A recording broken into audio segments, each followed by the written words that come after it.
Orion's eyes abruptly shot open as a sharp pain erupted from his stomach. His whole body convulsed, buckling against the object that fell on him, and suddenly he was wide awake, not a trace of drowsiness in his mind. "Good morning, brother," an annoyingly cheerful voice sounded right on top of him. "Morning, morning, morning," Zorian growled as he roughly pushed Kiriel away from him. Fifth time.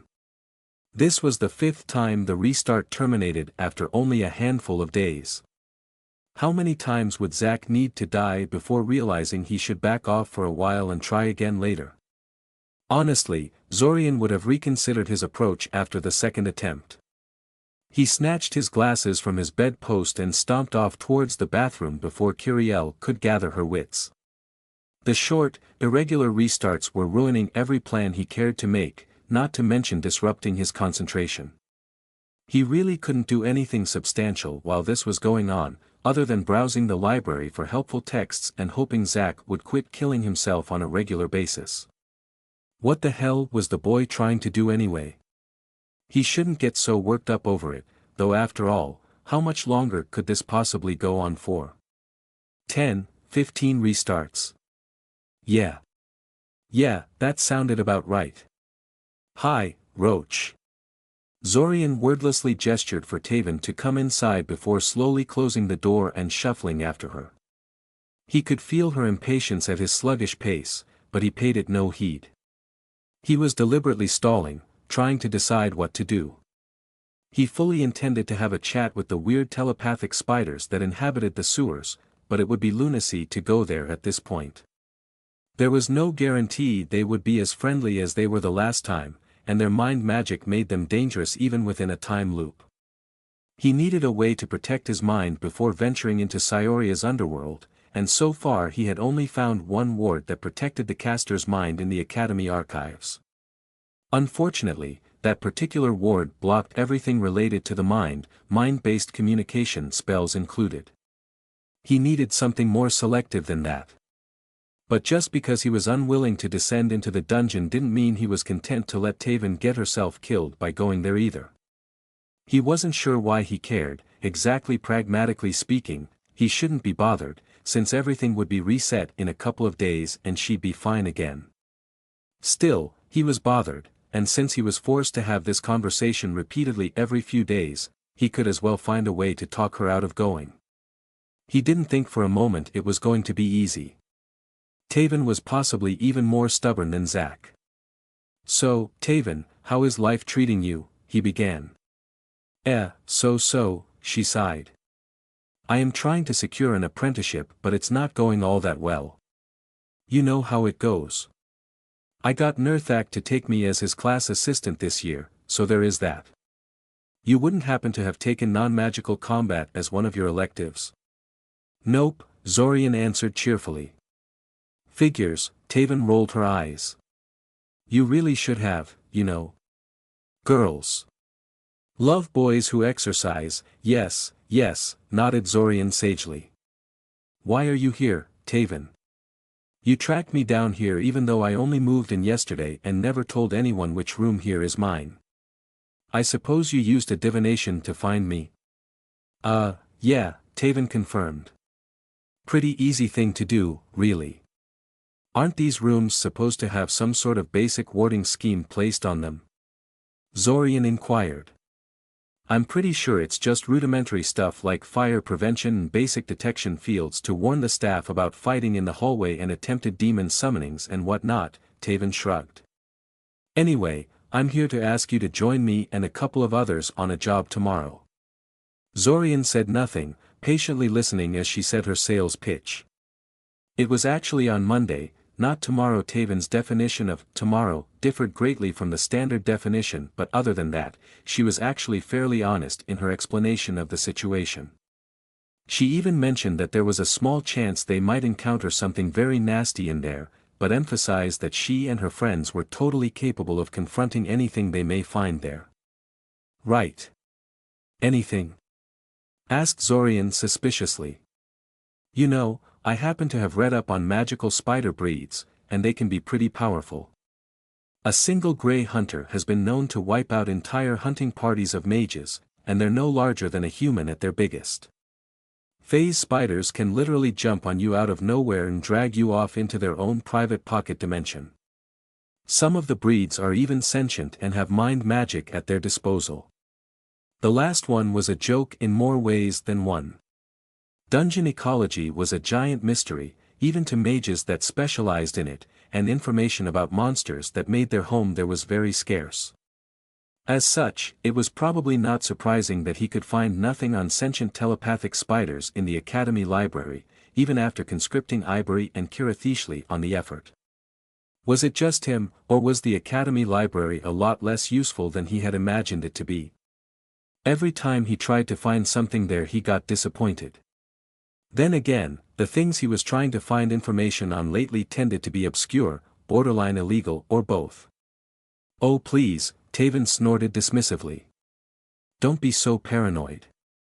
As if something like that could be right below Scioria. We won't be delving into the dungeon's depths, for God's sake." "I don't think you should go at all," Zorian insisted. "I'm getting a really bad feeling about this." Taven rolled her eyes, an undercurrent of annoyance in her voice. "Funny. I never took you for a superstitious guy." "Time changes people," Zorian said solemnly, smiling at his private joke before straightening his features into a serious expression. "But seriously, I'm getting a really bad feeling about this. Is this really worth getting yourself killed over?" Apparently this was a wrong approach to take, as Taven's temper flared immediately.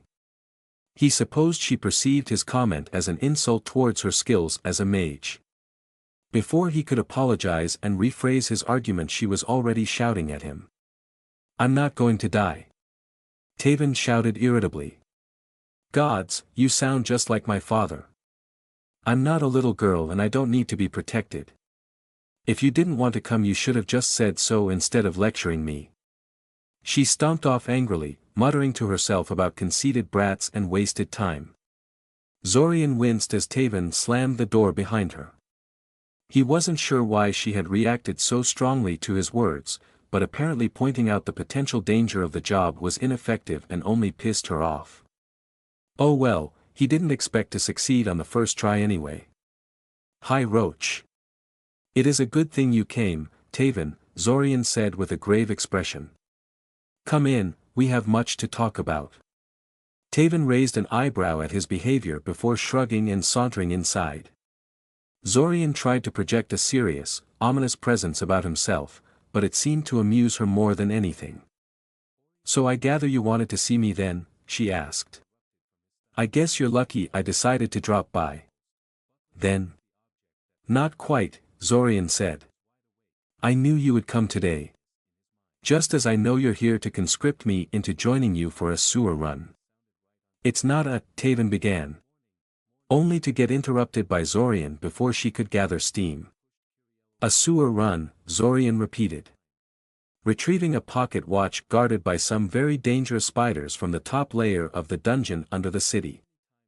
"Who told you that?" asked Taven after several seconds of bewildered pause. "How could they possibly know?" "I told nobody where I'm going or why I'm visiting you." "Nobody told me," Zorian said. "I had a vision about this meeting and about what will happen should you descend into the tunnels." "Well. It was true in a way." "A vision?" Taven said incredulously. Disbelievingly. Zorian nodded gravely. "I have never told you this before. But I have prophetic powers. I receive visions of the future from time to time. Seeing glimpses of important events that will affect me personally in the days ahead. It wasn't completely implausible people like that did exist in the world. Though their powers were quite a bit more limited than what he had at his disposal thanks to the time loop. From what he understood, their visions were less of a detailed recording of the future and more of a general outline of some upcoming event. The future was always changing. Always uncertain. And trying to get a clear image of it was like trying to grasp a fistful of sand. The more you squeeze, the more things slip past your fingers. Unfortunately, While being prophetic was not impossible, Taven clearly wasn't buying his claim. "Oh really?" Taven said challengingly, crossing her arms in front of her chest. "And what did this vision of yours tell you about the job?" "That it will be the death of you," said Zorian bluntly. "And me as well. Should I choose to follow you down there?" "Please." "Taven. I know it sounds ridiculous. But I'm serious about this. The visions are rarely as clear as they were this time around. I won't go down into the sewers and you shouldn't either." As seconds ticked past in silence, Zorian began to think she would actually listen to him. This impression was destroyed when she suddenly started laughing. "Oh. Roach. You almost had me there," she wheezed, breaking into uncontrollable chuckles after every couple of words. "Visions from the future, Roach. You have the funniest jokes. You know, I missed that quirky sense of humor of yours. Remember that one time you pretended you were asking me out?" How Zorian stopped himself from physically recoiling at that he would never know. She just had to mention that.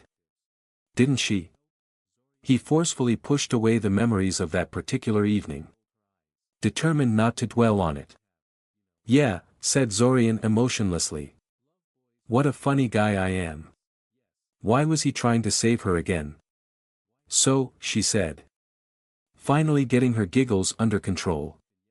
"How did you know I was coming?" "Hi Art," Taven began, only to stop when she saw his vacant, hollow expression. "Whoa. Roach. What the hell happened to you?" Zorian kept staring off into space for a few more moments before shaking his head, as if to clear his thoughts a little.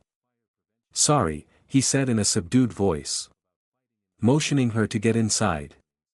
"I just had an extremely vivid nightmare tonight and I didn't get much sleep."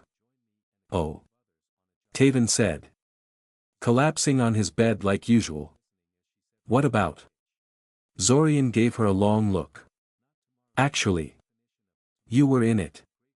Taven stopped fooling around and gave him a shocked look. "Me? Why the hell would I be in your nightmare? You'd think a beautiful girl like me would automatically make for a pleasant dream. Now I got to know what it was about. I was walking through the sewers with you and some other two guys I never met," began Zorian in a haunted tone, "when we were suddenly set upon by a swarm of giant spiders.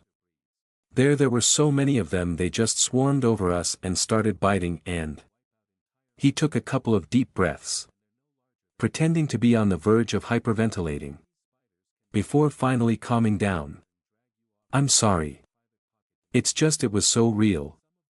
You know," he said, giving Taven the most vacant stare he had. After a few moments he looked down on his trembling hands and balled them up into fists in a very visible motion. "The feeling of their fangs sinking into my skin. The poison coursing through my veins like liquid fire. They didn't even kill us in the end. They just wrapped us in spider silk and dragged our paralyzed bodies off to their lairs to feed upon later. Such a horrid, vivid vision. I don't think I'll ever look at a spider in the same light again." Taven shifted nervously where she sat, looking extremely uncomfortable and vaguely ill. "But it was just a nightmare," Zorian said in forced cheer. "To what do I owe this visit? Anyway, is there something you wanted to talk to me about?" "And no," Taven blurted out, a nervous laugh escaping her lips. I just stopped by to have a chat with one of my friends. That's all. How has life been treating you anyway? Aside from the whole nightmare thingy." She found an excuse to leave in a matter of minutes. He would later find out she went into the sewers anyway and never came back. "Spiders?" asked Zorian, doing his best to appear alarmed. "Taven, don't you listen to rumors from time to time?" I've been pretty busy lately," Taven chuckled awkwardly. "Why? What do the rumors say?" "That there are some mind magic using spiders prowling the city sewers," Zorian said. Word is the city is trying to root them out. But the creatures are evading them thus far. They've been trying to suppress the information. Since it would make them look incompetent and all that. Wow. Good thing I talked to you then, Taven said. I never would have thought to put a mind ward on myself before going down otherwise. You're still going down there? Zorian asked incredulously. What makes you think this mind ward of yours is enough? Mind magic is a subtle thing, Taven said. It uses tiny amounts of mana in very sophisticated ways. Which makes it easy to counter with brute force. So long as you know in advance you're going to face a mind mage. It's easy to make yourself effectively immune. Trust me. Now that I know what to expect from those crawlies, I won't fall for their tricks. Zorian opened his mouth to protest. But then reconsidered. Was Taven right? Maybe he was looking at things from the wrong perspective. He was trying to get Taven to survive. Which didn't necessarily mean stopping her from going into the sewers. I guess, he finally conceded. But I won't be going with you. Oh. Come on. Taven protested. I can totally keep you safe. Nope, Zorian insisted. Not happening. Find someone else to go with you. How about? No fighting, Zorian interrupted. Look. There is no way to talk me into going along with this. Do tell me how the whole thing turns out afterwards. Though. I don't want to have to check to see if you survived. She actually did visit him a few days later. Telling him the sewer run was a failure as far as finding the watch went. But that nothing attacked them either. Huh. Maybe Benesek was onto something when he spoke so highly about the power of rumors and gossip. Zorian's eyes abruptly shot open as a sharp pain erupted from his stomach. His whole body convulsed. Buckling against the object that fell on him. And suddenly he was wide awake. Not a trace of drowsiness in his mind. Good morning. Brother, an annoyingly cheerful voice sounded right on top of him. Good morning. Kiri, yelled Zorian back. Engulfing the shocked Kiriel into a hug. Oh, what a wonderful day this is. Thank you for waking me up. Kiri. I really appreciate it. I don't know what I would do without my wonderful little sister. Kiri wriggled uncomfortably in his grasp. Not used to receiving such a gesture from him and unsure how to react. Who are you and what did you do to my brother? She finally demanded. He just hugged her tighter. Something I can do for you? Sonny, asked Kiran. The class has been dismissed. In case you haven't noticed. Yes. I've noticed, Zorian confirmed. I just wanted your advice about something. If you can spare the time. Kiran impatiently gestured him to get to the point. I was wondering if you knew any means of countering mind magic, Zorian said. Well. There is your basic mind shield spell, Kiran said carefully. Most mages agree that's all you need as far as mind magic protection goes. Yes. But that spell is a bit crude, Zorian said. I'm looking for something more flexible than that. Crude. Yes, Kiran agreed. Suddenly becoming more interested in the conversation. Often useless. 2. A simple dispel is enough to strip the protection off the target. And a proper mind mage will ensnare your mind before you even realize you're being targeted. Then why do most mages think it suffices? Asked Zorian. You know why most mind magic is restricted or forbidden? Kiran asked. It was a rhetorical question. Apparently. Because Kiran immediately launched into an explanation. It's because it's most commonly used to target civilians and other mostly defenseless targets. Most mind mages are petty criminals that use their powers on the weak-willed. And cannot be called a master of anything. Let alone mind magic. It's rare for mages to encounter mind mages that know how to use their powers properly. Still, even a moderately talented mind mage can easily ruin your life. To say nothing of magical creatures with mind-affecting powers on their disposal. There are methods of dealing with mind magic without resorting to warding spells. But most find it easier to practice Mind Shield until it's completely reflexive and they can cast it on a moment's notice. Or just carry a spell formula for the spell on their person at all times. And these other methods are. Zorian prodded after he realized Kiran wouldn't say anything more. Kiran gave him a nasty smile. I'm glad you asked. Sonny. See. Not too long ago. The combat magic class had a much more demanding curriculum. Including what was called resistance training. Basically, the combat magic instructor would repeatedly cast various mind spells at students while they tried to fight off the effects. It was quite effective at making students innately resistant to common mind-affecting spells like sleep, paralyze, and dominate. Unfortunately, there were a lot of complaints from students who reacted particularly badly to it.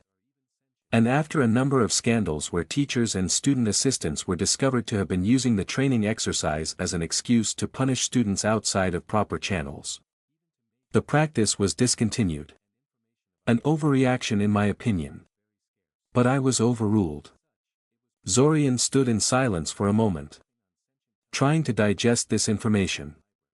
Was that really the best way to deal with mind magic? He got what the idea behind it was. It worked on the same principle that shaping exercises and reflexive magic did. Burning the defense procedures into his soul the same way repetitive movements burned certain reactions into muscle memory. It just sounded so mindless. And probably very painful. That's when he noticed Kiran was giving him a very predatorial look. How about it, Sonny? Kiran asked. You think you have what it takes to go through it? I've been wanting to revive the practice for some time now. To be honest. I promise I'll go easy on you. He lied. The very first spell he cast on Zorian was the Nightmare Vision spell. Whatever the spiders had to say. It better be worth it. Zorian's eyes abruptly shot open as a sharp pain erupted from his stomach. His whole body convulsed, buckling against the object that fell on him. And suddenly he was wide awake. Not a trace of drowsiness in his mind. Good morning, brother, an annoyingly cheerful voice sounded right on top of him. Morning. Morning. Morning. Zorian took a deep breath and focused on the image of what he wanted to achieve until it was so real he felt he could almost touch it. Billowing streams of mana erupted from his hands. Invisible to the naked eye but easily felt by his senses, a mage could always feel his own mana. Especially while in the process of shaping it. In little more than a second. Everything was ready and he set the effect loose on the little pest lying on top of him. Nothing happened. Zorian opened his eyes and let out a long, frustrated hiss. This was no structured spell he had been attempting. But pure unstructured magic specifically. He had been trying to levitate Kiriel off of him by using the basic levitation exercise. He knew such an attempt would be much harder to accomplish than levitating a simple pen over his palm. But nothing. That tickled, Kiriel said. Were you trying to do something? Zorian narrowed his eyes at her. Okay. That was a challenge. What can I do for you, Mr. Kaczynski? Ilsa asked. Normally I'd assume you are here to complain about Svim. But you haven't even had a single session with him yet. Zorian smiled brightly. That was the one bright spot in this series of short restarts. They always happened before Friday. So he didn't have to deal with Svim while they lasted. Actually, I'm here to ask for advice on a personal project, Zorian said. Do you know a training regimen that will allow me to lift a person telekinetically without casting a structured spell? Ilsa blinked in surprise. As in, using pure shaping skill. Why would you ever have a need for that? I sort of ran out of shaping exercises after mastering everything in Impoten's expanded basics, said Zorian. It seemed like an interesting project. All 15 of them? Ilsa asked incredulously. Instead of answering, Zorian decided to demonstrate. He picked up a particularly large and heavy book from Ilsa's table and made it spin in the air above his palm. Spinning a book like that was actually much harder than spinning a pen.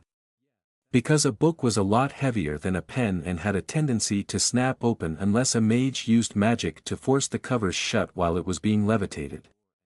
That particular trick was something he was taught by Ivory. Of all people, she claimed that being able to keep a book shut while levitating it was a must-have for some of the spells she intended to teach him. Unfortunately, it took a couple of weeks for Ivory to warm up to him and decide to teach him seriously. And he didn't have that in these short restarts. He made the book glow ominous red after a while. Using pure shaping skills to spin a book in the air while keeping it shut and making it glow with colored light was a pretty impressive showing from a third year. And should be ample evidence of his skills. Ilsa took a deep breath and leaned back in her chair. Obviously impressed. Well, she said. Your shaping skills certainly aren't lacking. Still, hovering a person without a spell is not really something there is a manual on. Nobody does it. As far as I know. If they have a need for on-the-spot levitation, they just carry an appropriate focus on their person at all times. Rings. Usually. Since they're small and unobtrusive. I really would recommend you focus on something else if you want to hone your shaping skills further. The number of shaping exercises in existence is virtually endless. And the Academy Library has quite a collection of them. Stone crumbling and north finding exercises are extremely useful. For instance. But they're typically not taught to most students due to time constraints. Stone crumbling and north finding, asked Zorian. Stone crumbling consists of placing a pebble on your palm and then causing it to disintegrate into dust. That's a flawless result. However, and most people are satisfied if they can get it to fall apart into sand-like grains. It's a useful exercise for those who plan to heavily focus on alteration spells. Since the first step when restructuring matter is nearly always to break apart the existing state. North finding is an exercise for diviners. Involving the use of a dummy compass to locate magnetic north. Those of sufficient skill don't even need the compass, they simply feel where the north is at all times. Those do sound useful, agreed Zorian. I'll definitely try to learn those. Still. Are you sure you can't help me with my people levitating problem?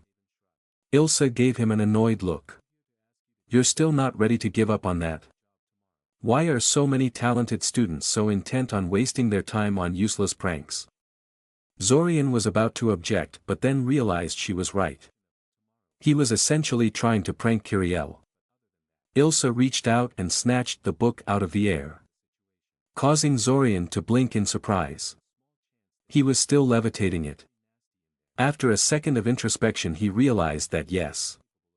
He kept the book in the air throughout the entire exchange. He stopped spinning it and it no longer glowed. But apparently levitating an object over his palm was so easy for him now that he barely even registered doing it. Ha! His pondering was cut off when Ilsa threw the book on the table where it hit the wood with a deafening boom. She smirked at his surprise and gestured him to pay attention. Like I said. There is no manual for this, she said. And I never tried something so foolish. Either. So keep in mind that this is all pure speculation on my part. All right? Zorian nodded eagerly. The first thing I would do if I were in your place would be to stop relying on hands to levitate things, Ilsa said. Focusing the magic through your hands makes the process way easier. Yes. But only for a certain category of tasks. In a very real way. Levitating an object over your palm isn't true, non-structured magic. The palm provides a reference point for the effect, which both guides it and limits it. If you mastered everything in Empetin's book. You are familiar with fixed position levitation. Zorian took a pen from a box full of them next to him and made it float above his palm. After a second, he moved his hand left and right. But the pen remained hovering in the exact same spot in the air he left it in, stubbornly refusing to follow the movements of his hand. A flawless demonstration, Ilsa praised. But let me ask you this, does it not appear to you that fixed position levitation achieves its goal in a kind of convoluted, roundabout way?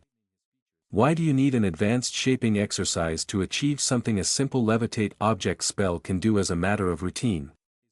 Before he could answer, Ilsa reached out and twisted his palm sideways. The pen instantly fell to the table. Because using your hand as a reference point limits what you can do with the mana you're shaping, Ilsa said, leaning back. Even though the pen appeared independent of your hand, it was only an illusion. A pretty baffling one too. Why would you bother? You basically put a limiter on the mana flow, making it dependent on the position of your palm, and then tried to subvert that very same limiter to decouple it from your palm. The book Ilsa threw on the table to catch his attention suddenly rose into the air. Ilsa didn't make a single movement. But he knew she was responsible. Not the least because she was grinning at him. Look, she said. No hands. Of course. This is just about the limit of what I can do without using any sort of gesture to help me out with the shaping. It is a hard skill to learn. But you probably won't need it in its pure form simply for the sake of this project of yours. You just need to reduce the degree to which your shaping depends on your hands and make it more flexible. Twisting your hand sideways shouldn't have caused the pen to plummet down like a rock. You just surprised me, Zorian huffed indignantly. I don't usually lose control of my mana that easily. I stand by my words, Ilsa said with good-natured smile. You are very impressive for a student. Or even a regular mage. But you have a long way to go if you want to join the ranks of the truly great. But anyway, if and when you get some progress on that, you should try levitating some living being smaller than a human. Much smaller. Try insects for a start. Then progress on mice and so on. All in all, it should only take you, about 4 years or so. If she thought he would be discouraged by that, she was sorely mistaken. Not only did he have his doubts about the accuracy of her predicted timetable, he really didn't have anything better to do at the moment. I guess I better get started then, was all he said. Zorian's eyes abruptly shot open as a sharp pain erupted from his stomach. His whole body convulsed, buckling against the object that fell on him. And suddenly he was wide awake. Not a trace of drowsiness in his mind. Good morning, brother, an annoyingly cheerful voice sounded right on top of him. Morning. Morning. Morning. Zorian stared blankly at the ceiling above him, at a loss for words. That prediction he had made? He lost track of how many restarts had passed in the meantime. But the number was way bigger than 15. And nothing had changed since then. Rare was a restart that lasted more than 3 days. And none of them went on for more than 5. Whatever Zack was doing, it was lethally hard, and Zack was too much of a stubborn ass to give up any time soon. Zorian? Are you alright? Come on. I didn't hit you that hard. Up. Up. Zorian ignored Kiriel, who was currently pinching his side with ever-increasing vigor, staring at the ceiling while suppressing so much as a twitch. The pain was negligible compared to a couple of particularly nasty pain spells Kirin used on him during one of their resistance training sessions. Thankfully, Kirin never used any of them more than once per restart. Kiriel slapped him a few times and then pretended she was going to punch him in the face. When he didn't react to that, her fist stopped just before it would impact with his face. I'm Zorian, Kiriel said, actually sounding somewhat concerned. Seriously. Are you okay? Slowly. Mechanically. Zorian turned his head to meet Kiriel's eyes, keeping his expression as blank as possible. After a few seconds of silent staring, he slowly opened his mouth and screamed at her. She recoiled at the sudden outburst and let out a girlish scream of her own as her retreat caused her to tumble off the bed. He watched for a few moments as Kiriel began to turn red from rage. And then he could no longer restrain himself. He started laughing. He kept laughing even as Kiriel's little fists started to rain down blows on him. Zorian's eyes abruptly shot open as a sharp pain erupted from his stomach. His whole body convulsed, buckling against the object that fell on him.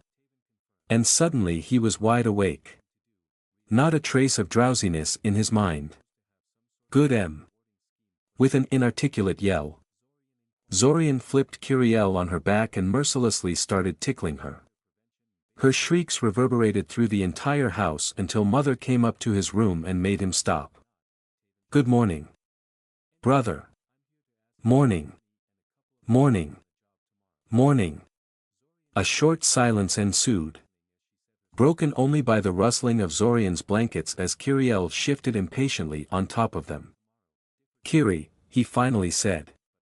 I think I'm starting to hate you. He was exaggerating. Of course. But gods, was this becoming annoying as hell. Amusingly, Kiriel actually appeared concerned by his proclamation. I'm sorry, she said, hurriedly wriggling herself off the bed. I was just... Whoa. Whoa. Whoa, interrupted Zorian, fixing Kiriel with a mock glare. My little sister apologizing? That doesn't happen. Who are you and what did you do to Kiriel? Kiriel's appeared dumbfounded for a moment. But her expression quickly grew stormy as she realized what he was implying. Jerk. She huffed, childishly stomping her foot for emphasis. I do too apologize. When I'm wrong. When you're backed into a corner, corrected Zorian.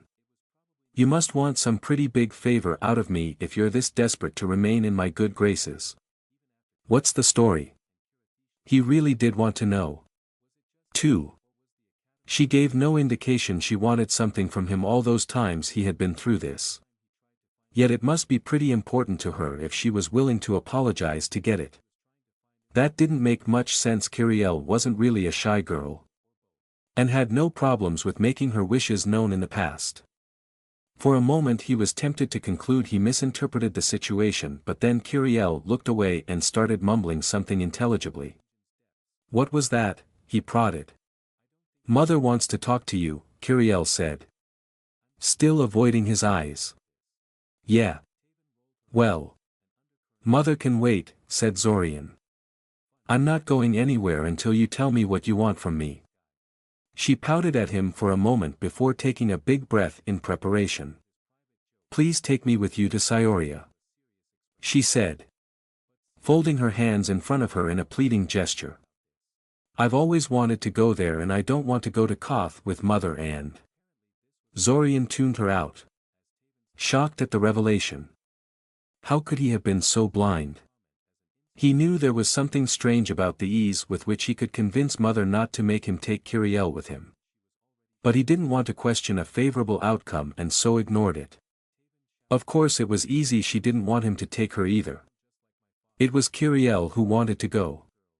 Mother was just making a token attempt so she could tell Kiriel she tried and failed.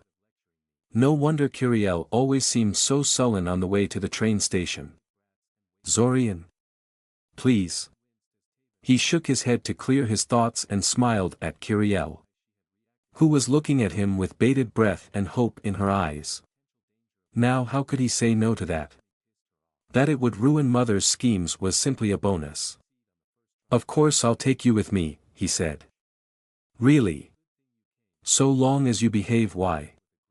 Yes. Yes. Yes. Kiriel yelled happily, jumping around in excitement. He could never understand this boundless energy she had. He was never that exuberant. Even as a child. I knew you'd say yes. Mother said you'd refuse for sure. Zorian looked away in embarrassment. Right, he said lamely. Shows what she knows. Shall I assume then that you already have Mother's permission for this plan? Yeah, Kiriel confirmed. She said she was fine with it so long as you agree. Oh, that diabolical woman saying no but making him take the blame for it. Looking back at it. The plan was almost magnificent in execution. She even gave him a lecture on proper attire and family honor to put him into a foul mood before springing the question. With a sigh he put on his glasses and got out of bed. I'm going to the bathroom. A second later his brain caught up with what he said and he froze. Looking back at Kiriel. He was surprised to see she wasn't trying to race him to his destination and was instead looking at him in confusion. What? She asked. Nothing, Zorian said. Before walking out of the room. He supposed the only reason she did that in your average restart was to make him confront Mother as soon as possible. A poor move. Since it only made him more annoyed at her. But she was only a kid and probably didn't think things through all that well. It was going to be an interesting restart. After telling Kiriel to pack her things for the trip, a task she immediately set off to accomplish. He filled his room with multicolored orbs of light and went down to the kitchen to face Mother. The light show was something he did in every restart. Since he wasn't sure Ilsa would agree to arrange additional tutoring for him unless she stumbled on it. Not that it did him much good. Since these short loops he was stuck in ceased too soon for him to gain anything from it. But he kept doing it regardless. Just in case. Who knew? Maybe this particular restart would be the one where Zack stopped dying so soon. Mother studied him like a hawk as he descended down the stairs. Looking for any flaw in his appearance she could criticize. He knew from experience that she would find something to complain about. But he didn't really care. He was dressed well enough to avoid a protracted lecture about family honor. And that was all that mattered. For a while he had tried to use his time loop given foreknowledge to appear perfect. But that hadn't worked on her. Talk about high standards. Maybe she really was deliberately trying to annoy him to make sure he'd refuse to take Kiriel with him. Sitting at the table. He pushed the cold porridge to the side and started eating apples instead. Ignoring Mother's annoyance at spurning her food. After she had realized he wasn't going to say anything, she released a dramatic sigh and launched into one of her long-winded monologues. Dancing around the real issue, she wanted to talk to him about the possibility of him taking Kiriel with him to Scioria. Now that I think about it, Mother said. Finally deciding to get to the point. I never told you I'm going to Koth with your father to visit Daimen. Did I? You want me to take Kiri with me to Scioria, Zorian guessed. I what? She blinked. Surprised for a second. Then she shook her head slightly and sighed. She told you, she concluded. Yup, Zorian confirmed. So much for picking the right moment like we agreed upon, Mother said. I guess I should go and comfort her. Why would she need comforting? Zorian asked. I said yes. She was ecstatic. She's in her room right now. Packing her things. She looked at him like he had suddenly started reciting classical poetry. Zorian didn't know whether to feel guilty or annoyed. Was it really that weird for him to agree to this? Before he had enrolled into the academy he had spent more time with the little imp than anyone else in the family. Mother included. He was more of a parent to Kiriel than she and father ever were. Really? If Kiriel had just told him she wanted to go herself instead of having Mother speak for her, he probably would have agreed to it after some arguing. Even before the time loop. Annoyed. He was definitely feeling annoyed with her. He leveled a challenging glare at Mother. Daring her to say something. What? He snapped after a few seconds of mutual staring. Nothing, she said. Schooling her expression into something unreadable. I'm just surprised. That's all. I'm glad you're finally starting to think about someone other than yourself. Have you thought about housing? I have, confirmed Zorian. It depends on whether I'll have to pay for the arrangements from my own pocket or if you'll give me extra money for rent. Now you're just being insulting, his mother snapped. Of course we'll give you rent money. When did we ever make you pay for essential living expenses by yourself? How much do you need? As if her own remark about him finally thinking about someone other than himself wasn't just as insulting. He was just responding in kind. But yes. Zorian grudgingly admitted she was right, his parents had many flaws. But they would never let him go hungry or homeless unless they were completely bankrupt themselves. He was the disfavored son. But a son nonetheless. They spent the next several minutes discussing living expenses in Scioria. Arguing back and forth about how much money he would need to rent some place and feed Kiriel. He, of course, favored larger sums. And he knew enough about Scioria's economy to give weight to his arguments. Mother made no secret about her surprise at his knowledge of rent prices in various districts of Scioria. Apparently she was under the impression such down-to-earth knowledge didn't interest him. Zorian decided not to explain he was keeping track of rent prices so he could move away from home at a moment's notice. Instead, trying to change the subject.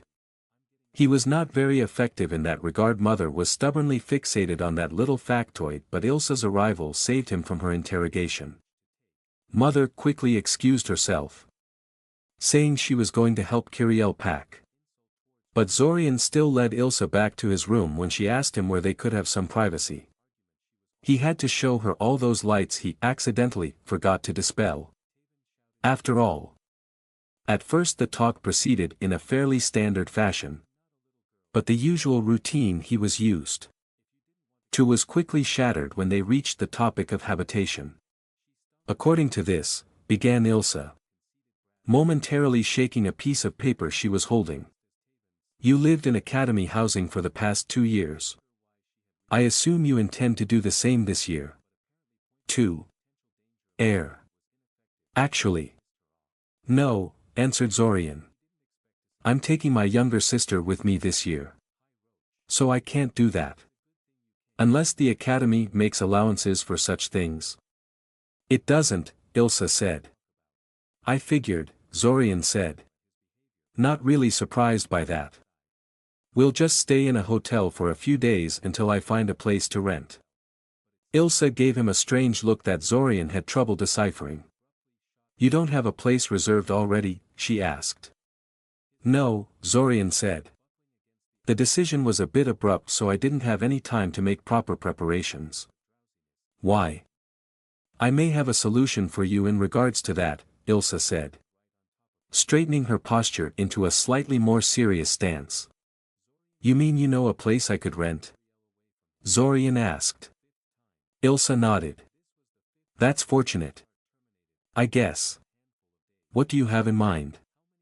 First of all, I want to emphasize that what I'm about to offer you has nothing to do with the Scioria Royal Academy of Magical Arts, Ilsa cautioned. This is something strictly between the two of us. Understand? Okay, said Zorian cautiously. He was getting slightly concerned now. But he sensed no deception or ill intent from Ilsa. He waited to hear what she was offering. A friend of mine is renting rooms at very reasonable rates, Ilsa began. After several minutes of questioning and reading between the lines, Zorian decided he would give Ilsa's friend a chance. Her reasonable rates were a tad expensive. But it was manageable. Ilsa also suggested her friend loved children and would be all too happy to take care of Kiriel while he was at class. Which would be worth every piece he paid for the place if actually true. After that, the topic shifted to his choice of mentor, or rather, the fact that he wasn't allowed to choose one. And his choice of electives. Since he had pretty much tried out every elective he was even remotely interested in by now.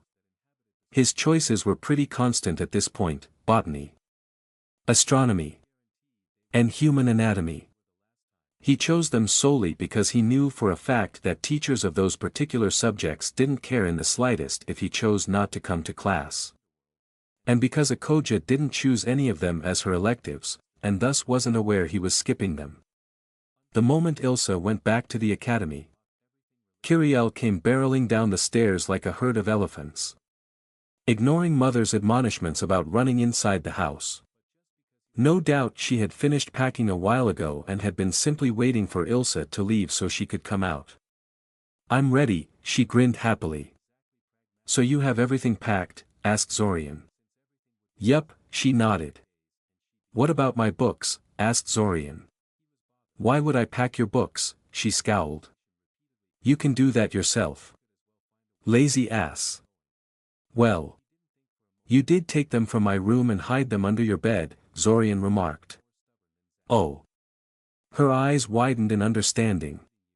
"Those books. I guess I kind of forgot to give those back to you. I'll put them back in your room." "Okay." "What are you two talking about?" Mother asked as she approached. "Nothing," Kiriel said in a slightly panicky voice. Whirring quickly to face Mother. "I just forgot something. That's all. I'll be right back." She quickly bolted up the stairs. Ignoring Mother's repeated admonishment about not running in the house. Zorian looked at her retreating form with narrowed eyes. Why was Kiriel so frightened about Mother finding out she had been taking books out of his room? It was hardly the first time she helped herself to his things. And Mother never cared before. There was something of significance hidden in that seemingly innocuous reaction. He just knew it. He was starting to think he didn't know Kiriel half as well as he thought he did. "I'm bored." Zorian opened his eyes and glared at his little sister. He couldn't close his eyes for more than a minute without her saying something or accidentally kicking him in the knees with her pointy little shoes. And he had thought the station announcer was annoying. "I can tell," he said, rolling his eyes. "What do you want me to do about it?" "Play a game with me," she said hopefully. "Haven't we done enough of that already?" he sighed. "There are only so many times I can beat you at hangman before it gets boring." "You were cheating," she protested. "Asphyxiation isn't even a real word." "What?" "Of course it is," he shot back. "You're just." "Liar," she interrupted. "Whatever," Zorian scoffed. "It's not like that was the only game where I won." "So you admit you cheated in that one," she concluded triumphantly. Zorian opened his mouth to retort before he closed it again. "Why am I arguing about this?" he asked out loud. Though it was directed more towards himself than Kiri. A sharp crackling sound that always heralded the voice of the station announcer stopped any further argument they may have had. "Now stopping in Corsa," a disembodied voice echoed. A crackling sound again. "I repeat. Now stopping in Corsa." "Thank you." "Oh, thank the gods," Zorian mumbled. Not only did arriving in Corsa mean 3/4 of the journey was over. It also meant someone was going to join them in their compartment. Thus giving Kiriel someone else to annoy. Someone other than Ivory. Though he purposely avoided his usual compartment to ensure she and Kiri would never meet. Since he had a suspicion a conversation between them wouldn't end well. Kiri didn't like Fortov any more than Zorian did. And she was a lot less tactful about it. "So many people," Kiri remarked. Watching the throng at the train station through the window. "Are those all students like you?" "Most of them." "Yeah," Zorian said. "Though not all of them go to the same school as I do. There is more than one academy in Scioria." "I thought mages were rarer than this," she said. "Mom says you need to be really smart to be one. Do you think I could be a mage too one day?" "Sure," he shrugged. "Really?" she asked. A mixture of excitement and suspicion radiating from her voice and posture. Zorian supposed she half expected him to use his agreement as a setup for a mean-spirited joke or something along those lines. "Yes," he confirmed. I don't see why you couldn't. You seem to be doing well enough in school from what I heard. So I don't see why your intelligence would be a problem. And it's not like our parents can't afford to send you somewhere.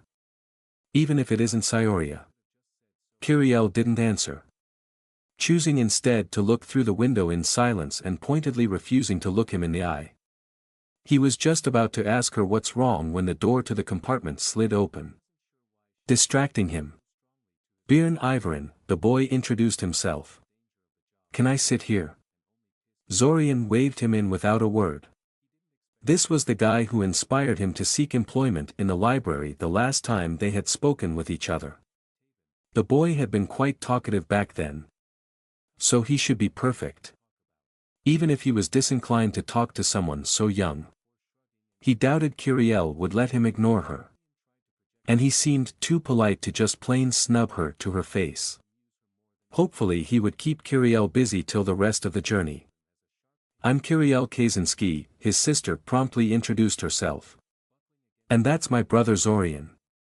Are you a student like Zorian? Can you do magic?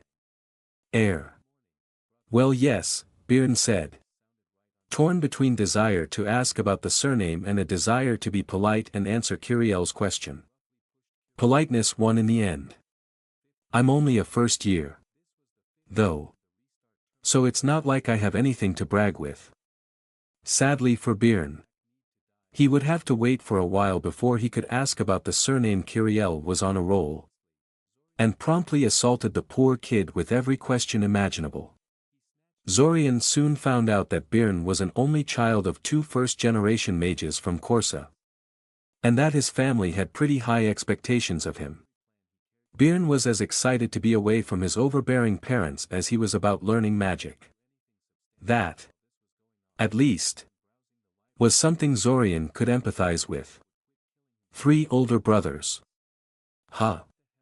Björn laughed. Poor you. Though I kind of wish I had a few older brothers myself. My parents could have someone else to focus on every once in a while. I know what you mean, Kiriel said. Ever since Zorian started going to the academy. Mother has no one but me to pay attention to. It sucks. Zorian flinched in sympathy. He hadn't thought of that. But it shed a great deal of light on Kiriel's behavior for the past 2 years. Without Zorian there to act like a figurative lightning rod for Mother's criticism. Kiriel's time at home probably took a sharp turn for the worse in his absence. A part of him was pleased that the little imp was forced to experience some of what he went through in his daily interactions with their family. But he mostly thought she didn't deserve something like that. So. I've been meaning to ask, said Björn. Your last name is pretty distinctive. Not that many Kaczynskis walking around. Are you related to Daimen Kaczynski by any chance? He's our brother, Kiriel said. Really? Asked Björn excitedly. You know. I haven't heard anything about him in a while. What is he up to currently? He's in Koth, Kiriel said. I think he found something in the jungle but I don't know. I don't really talk to him all that often. He's always traveling. You're more likely to find out about him in the newspapers than by talking to me. Zorian knows him better than I do. Zorian shot Kiriel a quick glare for putting him on the spot like that. And on the topic of Daimen no less. The little imp just stuck her tongue at him. Humph. Daimen and I don't get along, Zorian said bluntly. There is not much I can tell you about him that Kiri hasn't already. Oh, Björn said. Obviously disappointed. He let out a slightly strained laugh. Trying to dispel the somewhat awkward atmosphere that descended on the compartment. And here I thought I would get some inside stories about one of my heroes. Though I suppose in a way I did. Didn't I? It's a bit sad that he doesn't have time for his family. Hummed Zorian noncommittally. The rest of the journey was uneventful. Except that Björn decided to tag along with them for a while after they disembarked. Both Björn and Kiriel were awed, and more than a little intimidated, by the sheer size and activity of Scioria's train station. And Zorian decided to be nice and give them a brief tour around the place. The tour turned out to be not as brief as he had intended. However, because Kiriel insisted on browsing the stores, he tried to tell her that every shop in and around the train station sold massively overpriced merchandise, because they could. Thanks to their favorable location, and that he wouldn't be buying her anything. But that didn't deter her in the slightest. She was just looking. Bjorn, for some unfathomable reason, sided with Kiri. He liked browsing stores too. Apparently. Madness. Since they had wasted so much time. However, the rain had already started falling by the time they were ready to depart. Bjorn had no umbrella. Of course. And even if he had, the amount of luggage he carried would make a trek through the rain a problematic endeavor. Zorian reluctantly offered to help. The boy looked so miserable at this sudden turn of events that Zorian didn't have the heart to just walk away. Besides, Kiriel wouldn't let him do that. And he didn't want to make a scene by dragging her away so they could be on their way. I really appreciate this. You know, Bjorn said, curiously brushing his fingers against the dome of the rain barrier spell surrounding them. I don't know what I would have done if it weren't for you. It doesn't seem like the rain is going to stop anytime soon. For the last time. It's all right, Zorian sighed. Really? I live to help. Bjorn covertly mouthed thank you to Kiriel, who was unabashedly playing with the rain barrier by sticking her arms and legs outside the protective dome and then drawing them back in, causing her to give him a thumbs up. Apparently the boy knew whom to thank for his good fortune. Humph. If he ran out of mana halfway to their new home after getting Bjorn to the academy, it would be on her head. Rain barrier was quite draining. And he had to enlarge it so it would cover all three of them plus the floating disc that carried their combined luggage. This spell is awesome, Kiriel declared. How hard is it? Do you think you could teach me how to cast this one? I won't tell anyone. Oh please, Zorian snorted. You can't even feel your mana. Much less shape it. It's not a question of legality. It's a question of skill. It would take months if you're some kind of genius. A year or two otherwise. Just wait until you enroll into a magic school yourself. Okay. Kiriel immediately deflated. In the end they managed to deposit Bjorn to the safety of the Academy's own rain wards without issues before going their own way. In fact, they nearly made it to their destination before Zorian ran out of mana, causing the rain barrier to wink out of existence. Emphasis on nearly. He hoped Ilsa's friend wasn't sensitive about people bringing water into the house. You should have waited. Honestly. What possessed you to walk around in this horrid weather? Kids these days think they're invincible. Zorian rolled his eyes at his host's scolding, not hiding his reaction in the slightest since she was busy rummaging through a set of drawers and wasn't really facing him. The rain would have continued throughout the entire night, though he couldn't exactly tell her how he knew that, so waiting it out hadn't been an option. Besides, they would have made it just fine if Kiriel hadn't been so stubborn about getting Bjorn to the academy grounds first. And also, it's not like their brief run through the rain was all that traumatic. So really, why was she getting so worked up about it? His thoughts were interrupted by a towel hitting him in the face. There. You can use that to dry your hair, she said. I'll go see if your sister needs any help. You just hope she doesn't get sick from this, or you'll be hearing from me about this. You hear? She's not a sugar cube, Zorian mumbled. She's not going to fall apart just because she got a little wet. Either that was spoken too softly for her to hear, or she decided to ignore him. But either way she just walked past him and left the room. Unconcerned. Zorian sat down on a nearby chair, studying the place they were in. Their landlord, one Amaya Kurashka, was a lively middle-aged woman that quickly ushered them in when she found them soaking wet on her doorstep. She hadn't even asked for their identities before she had done that. It took an introduction by Zorian until she realized they actually had a reason beyond getting out of the rain when they knocked on her door. Zorian was tempted to deliver his own scolding to the woman about naivete and letting strangers into the house. But unlike some people, he chose not to be difficult. She seemed nice enough, all things considered. At the very least, she didn't appear to be one of those landlords that tried to bleed their tenants of everything they could part with. Though it was hard to be sure this soon. The part that irked him a little was that Amaya seemed to consider them living at her place a done deal already. He only agreed to check the place out. Nothing more. Once Amaya returned with Kiriel, who had changed her clothes and mostly dried her hair at this point, and seemed completely unaffected by the fact she had been running through the pouring rain less than an hour ago, they started talking. Zorian had to steer the conversation back to the topic of their stay every once in a while, since both Amaya and Kiriel were content to let the conversation wander around if he let them. He also had to kick Kiriel a few times under the table to get her to shut up. Ilsa had told him never to broach the topic of marriage and husbands in front of Amaya for some unspecified reason. Zorian liked it when people respected his privacy, so he was content to do the same of Amaya, and had warned Kiriel to abide by the rule as well. Something she evidently had problems with, due to her tendency to babble. Their arrangement was not exactly to his liking.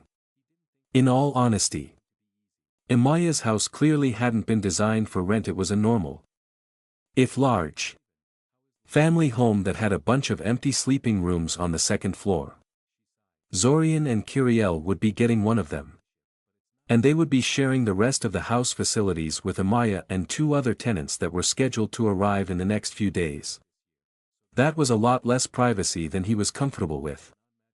Not to mention that their room only had 1 bed, meaning he would have to sleep together with Kiriel.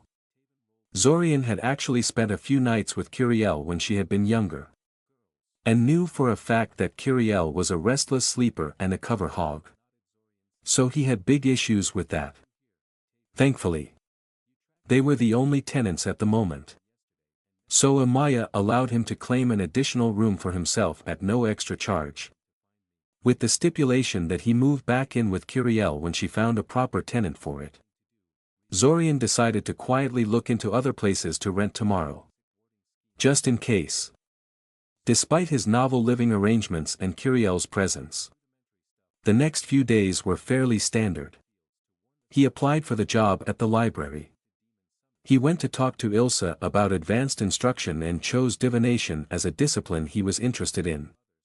He practiced various shaping exercises whenever he had some free time, concentrating mostly on the north finding one since that exercise was supposed to help with divinations.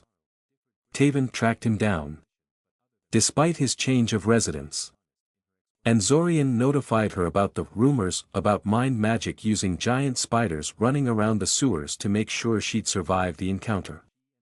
Despite his misgivings, he decided not to leave Amaya's place, since Amaya did a masterful job of keeping Kiriel happy and off his back. For her part, Kiriel was remarkably well behaved. She spent a lot of her time drawing things. He didn't even know she liked to draw. She never did it at home as far as he knew. Maybe the trip had inspired her to take up a hobby. In any case, once those first couple of days had passed, everything just went off the rails.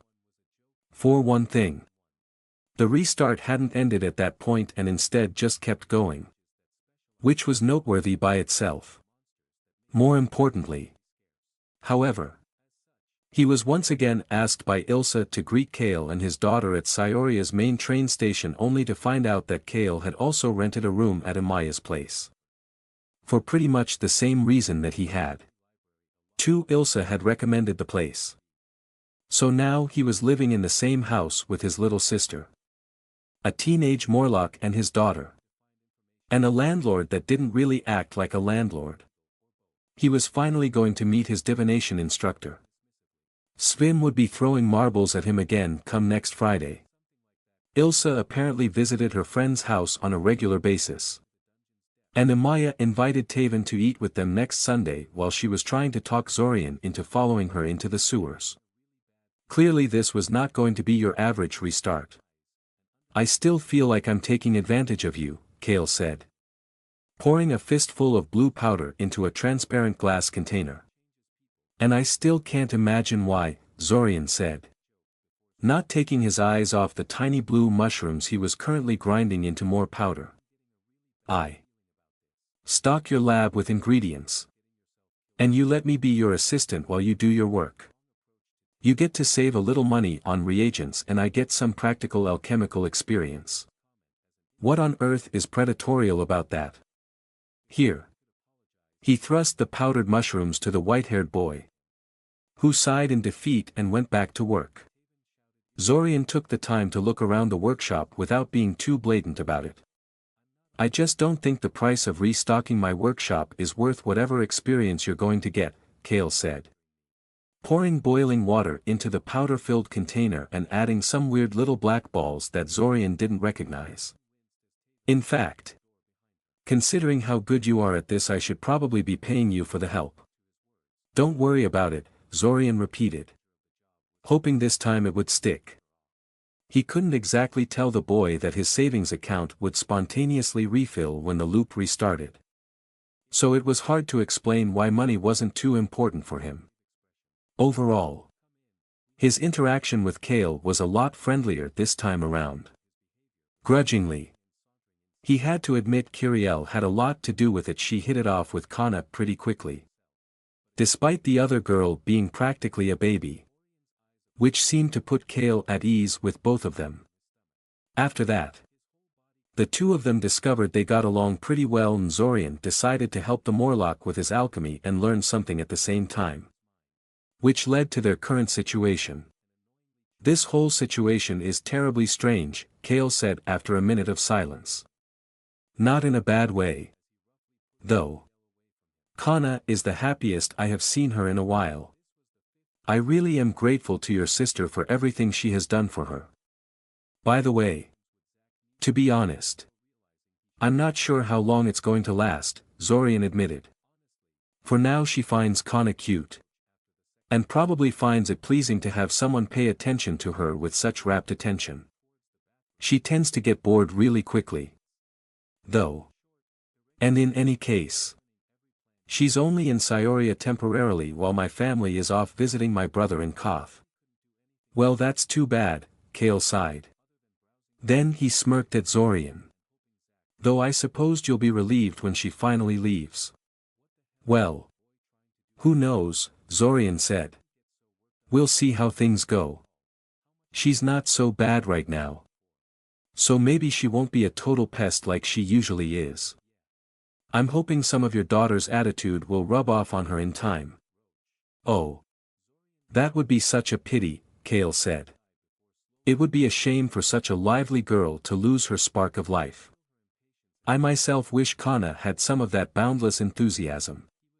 Shall we trade? Then, offered Zorian. No, Kale snorted. Fetch me the water celery and be quiet for a while. I need to concentrate on this part. And so Zorian stood in silence and watched Kale work. And thought about what the rest of the month would bring. Zorian felt the mana-charged marble approaching him, but didn't move. He couldn't tell whether it was aimed to the left or to the right. But he knew it wasn't aimed at his forehead. He could always tell when it was. Always. He wasn't sure how he could tell that with absolute certainty when he could not actually pinpoint where the marble was going. But he was grateful for it. He just wished he could replicate that success to the exercise in general. The marble whizzed past him and he struggled to identify on which side it passed him by. Left, he tried. Wrong, Svim said in a disinterested tone. Again. Another marble was thrown towards him. This one wasn't aimed at his forehead either.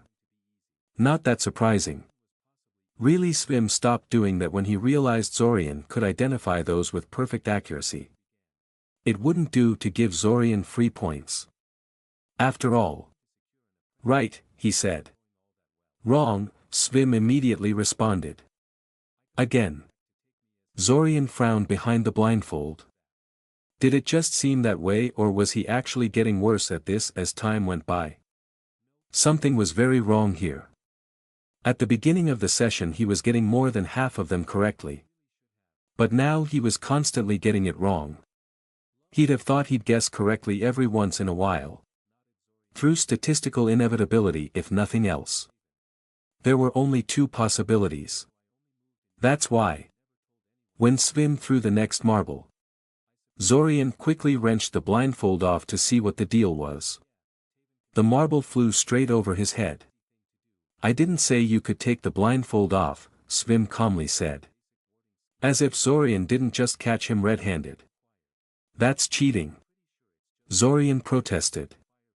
Completely ignoring Svim's remark. Of course I couldn't guess correctly if you're not even going to abide by your own rules. You're not supposed to guess.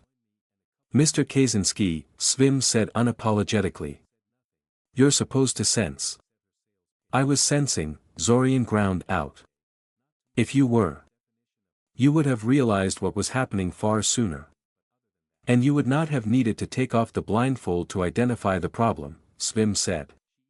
Now stop wasting your time and put the blindfold back on so we can continue. Zorian cursed Svim mentally but did as he was told. As much as he hated to admit it. Zorian had to admit there was a lot of truth in Svim's words. He had been mostly guessing over which shoulder the marbles were going. Relying on gut instinct instead of a clear perception of its location. But it was hardly his fault he couldn't reliably track a fast-moving object through its faint mana emissions according to books. That was a highly advanced skill that took years to master. Honestly, asking a student to master this sort of thing in their third year was completely unreasonable. But completely in character for Svim. He supposed. At least he no longer had to worry about being hit in the head anymore. The rest of the session was typical. Which is to say repetitive and boring. Then again. What part of school wasn't boring at this point? He had been stuck in the time loop for little over a year now. And feigning attention during classes was starting to get hard. He was tempted to take a page out of Zach's book and go wander somewhere else for a few restarts. But he couldn't. For one thing. It would be irresponsible to waste time like that when he could be working on skills he needed to get to the bottom of this. For another. He didn't want to attract attention to himself. The memory of their interaction was probably still fresh in Zach's mind. And there was a possible third party to consider. Completely blowing off classes would be completely out of character for him. And would raise a lot of eyebrows. He was already playing it close by taking Curiel with him and skipping almost a quarter of his classes to do his own thing. But those changes were at least easily explainable. If his current course of action didn't produce results, he'd have to drop the masquerade to preserve his sanity. But that wasn't an immediate concern. He had more pressing problems to worry about. So he put off that issue for later. When and if it became relevant. His session with Svim done. He went to the library to report to Kirathishli.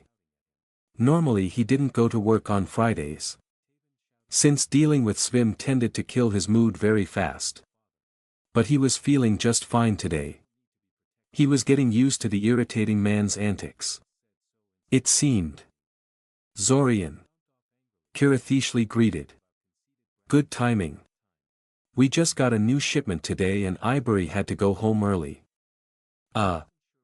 Okay, Zorian said slowly. He was about to ask what kind of shipment arrived. But then he decided it was a stupid question. It was a shipment of books.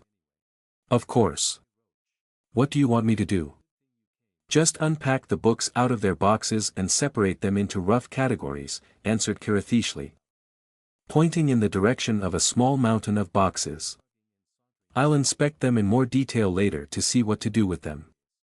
You don't know what to do with them? Asked Zorian. Baffled. Why did you order them? Then. I didn't, Kirathishli said. Shaking her head. Someone donated their personal library to the academy. It happens from time to time. Sometimes people leave their books to us in their wills. Or people who inherit them don't have a use for them and can't sell them. A lot of old books are only useful as historical curiosities and sometimes not even that. Most of the books in these boxes will be disposed of. To be honest.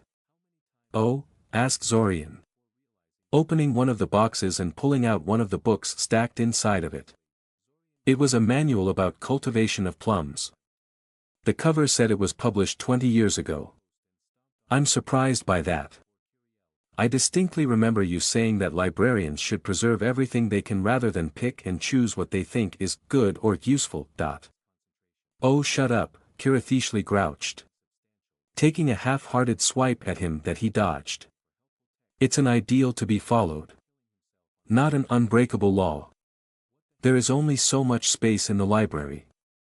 No matter how big it appears. And besides, most of these books are duplicates of ones we already have. Stop being a wise ass and get to work. Zorian threw himself to the task. Unpacking box after box. Kirathishli gave him a huge book that contained list after list of the most common books they received in these sorts of deliveries and told him to use it to separate the obvious duplicates from the rest. Using the book manually to find the matches would be a total nightmare, of course.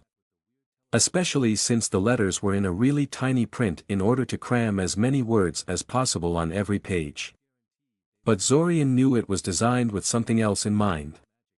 One of the spells he learned from Ivory in the previous restarts involved making a list of terms you wanted to search for and then connecting the list by a divination spell to a target book you wanted to search. It sounded a little pointless to him back then. But now he realized it was made with precisely this sort of thing in mind. And the huge, densely packed reference book was probably made with the spell in mind. In turn, nearly 2 hours and 20 hastily scribbled lists later he had separated the duplicates from the rest of the books and was in the process of leafing through one of the spellbooks he had found in the boxes when Kirathishli finally returned from wherever she had disappeared after giving him his assignment. His rapid progress surprised her. Seeing how she had no idea he was so well versed in library magic. And she apparently also found it a little disappointing. You're no fun, she sighed dramatically. I wanted to show you that trick when I came back. After you spent 2 hours painstakingly searching for matches in that monster of a book. The expression on your face would have been priceless. Zorian simply raised an eyebrow at her. But otherwise stayed silent. Kirathishli showed her maturity by sticking her tongue at him like a 5-year-old. Before eyeing the book he was leafing through. Found something interesting? She asked. Not really, Zorian said. Snapping the book shut. There was nothing particularly interesting in it anyway. I sort of hoped I would find a book on powerful ancient magic and the like. But no such luck. Kirathishli snorted. Even if you did find something like that, it would do you little good. Contrary to what various adventure novels may have led you to believe. Ancient magic is almost always inferior to what we have available now. Those spells that are lost are usually lost for a good reason, generally for being too impractical. Requiring ingredients or conditions that no longer exist. Or because they would be considered massively unethical in the modern age. For example, you'd be hard-pressed to find participants for orgy ritual magic these days.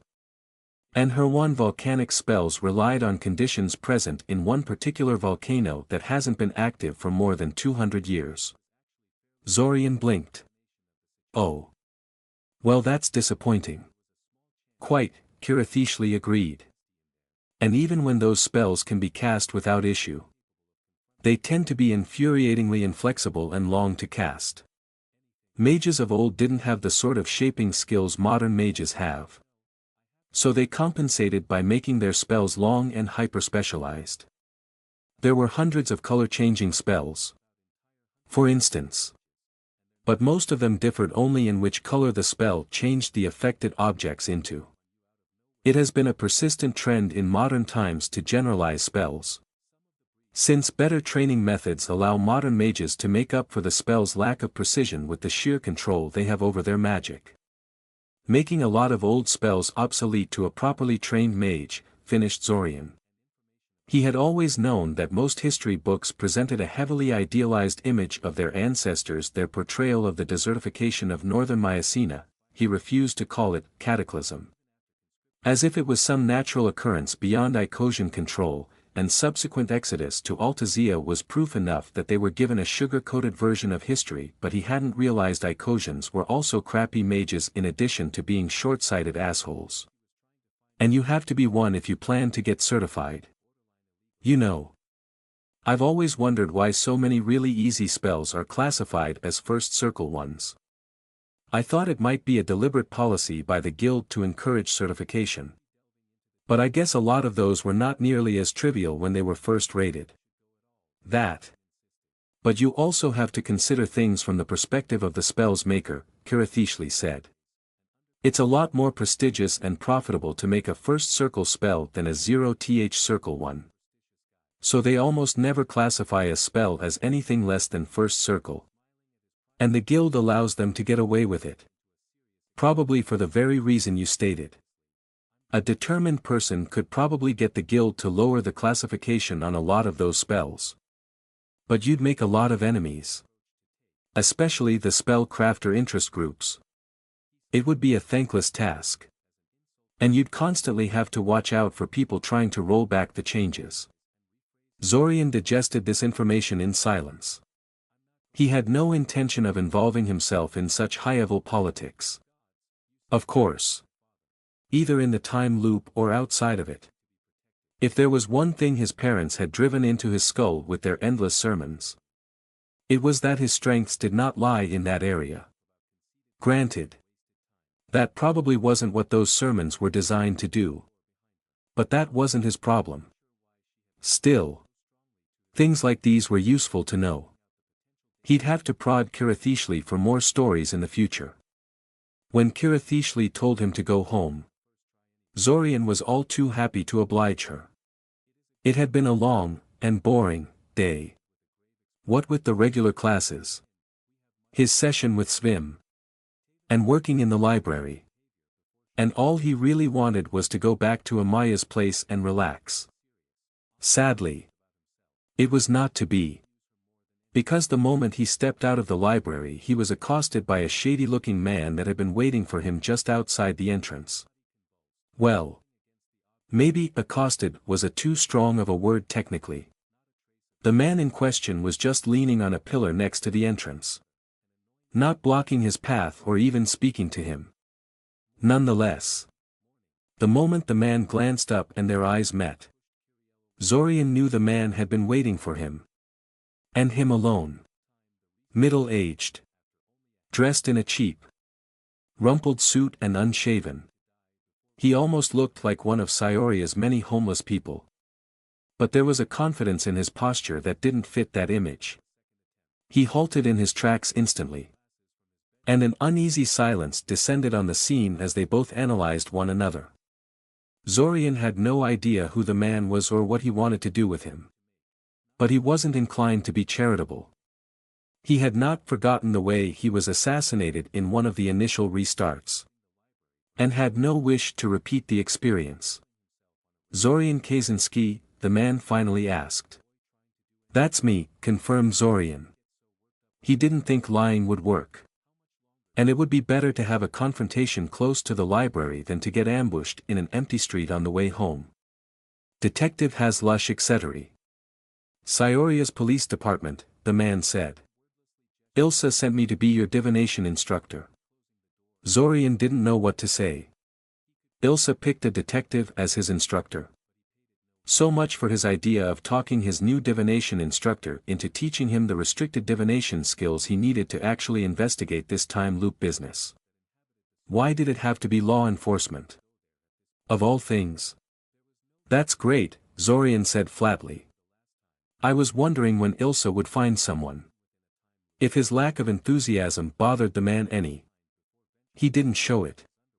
He turned and walked away, gesturing Zorian to follow after him.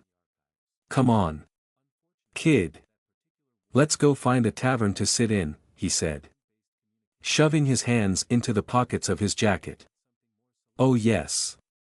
A tavern, the perfect learning environment. Gods. Not only was the man a detective, he was unprofessional as well. His unkempt appearance sort of suggested it right from the start. But Zorian always tried to not judge too harshly on appearances alone. Too many people did it to him. And he always found it very annoying. His thoughts must have been more visible in his demeanor than he thought they were. Because the man quickly started to justify himself. Come now. Don't look at me like that, the man said. It's not like we'll be doing anything too serious today. It's been a long day for both of us. I think you're tired. I'm tired. We don't know each other. And we'll accomplish nothing if we just jump straight into lessons right away. Hell. Maybe we'll decide we don't like each other and call this whole thing off. So today, we're just going to share a drink and talk. Okay. So maybe Hazlush was smarter and more capable than Zorian gave him credit for. He had to stop judging people so quickly. Though. I don't drink alcohol, Zorian warned. Hazlush gave him a curious look. Religious taboo? Zorian shook his head. He was never very religious. The gods had been silent for centuries. And as far as Zorian was concerned, that meant they either killed each other off or abandoned their creations to fend for themselves. Hell. Listening to some of the stories from the Age of Gods, he couldn't help but think humanity was better off without them. They had a disturbing tendency to throw around plagues and curse entire cities on the flimsiest of pretexts. He didn't think it was a coincidence that humanity only started to advance, both socially and technologically, after the gods had fallen silent. Bad experiences, he simply said, not wanting to discuss that topic any further. Ah, Hazlush said, content with his answer. That's okay. You can order some fruit juice or something. Hell. I can even show you a spell I use when I'm on duty but don't want to offend people by refusing an offered drink. Now that sounded useful. Zorian looked at Hazlush and the man correctly interpreted that as permission to go on. It's a neat little alteration spell that converts alcohol into sugar, Hazlush said, raising his right hand to show a plain metal ring on his middle finger. I have it imprinted into this ring so I don't have to visibly cast it. Visibly casting a spell on your drink is often resented even more than outright refusing it. Believe it or not. The moment I touch the glass, the deed is done. Convenient, Zorian said appreciatively. That spell would have saved him so much trouble over the years. But I thought organic matter cannot be restructured through alteration spells. Usually not. But that's because most of them are impossibly complex and poorly understood. Not because organic compounds are somehow impossible to replicate, Hazlush said, studying various tavern signs as they walked. Apparently he wasn't merely looking for the closest one. Both ethanol and glucose are fairly simple molecules. And quite well understood. So there is no difficulty in converting one into the other. He suddenly stopped in front of a nearby sign, studying it for a moment before turning to face Zorian again. I think this is a nice place. What do you think?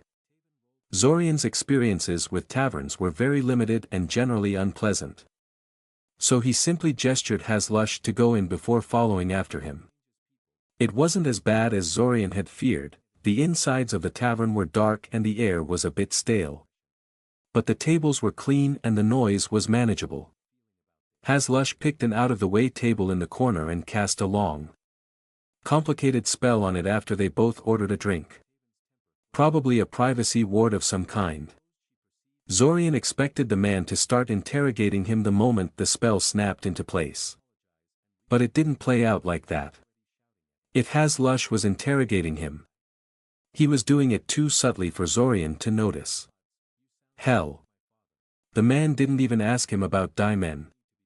Which was always nice. Gradually, Zorian began to relax and started asking questions of his own. Questions like, how come a detective has time and inclination to tutor a third-year student in divination magic? Ha, snorted Hazlush. A good question.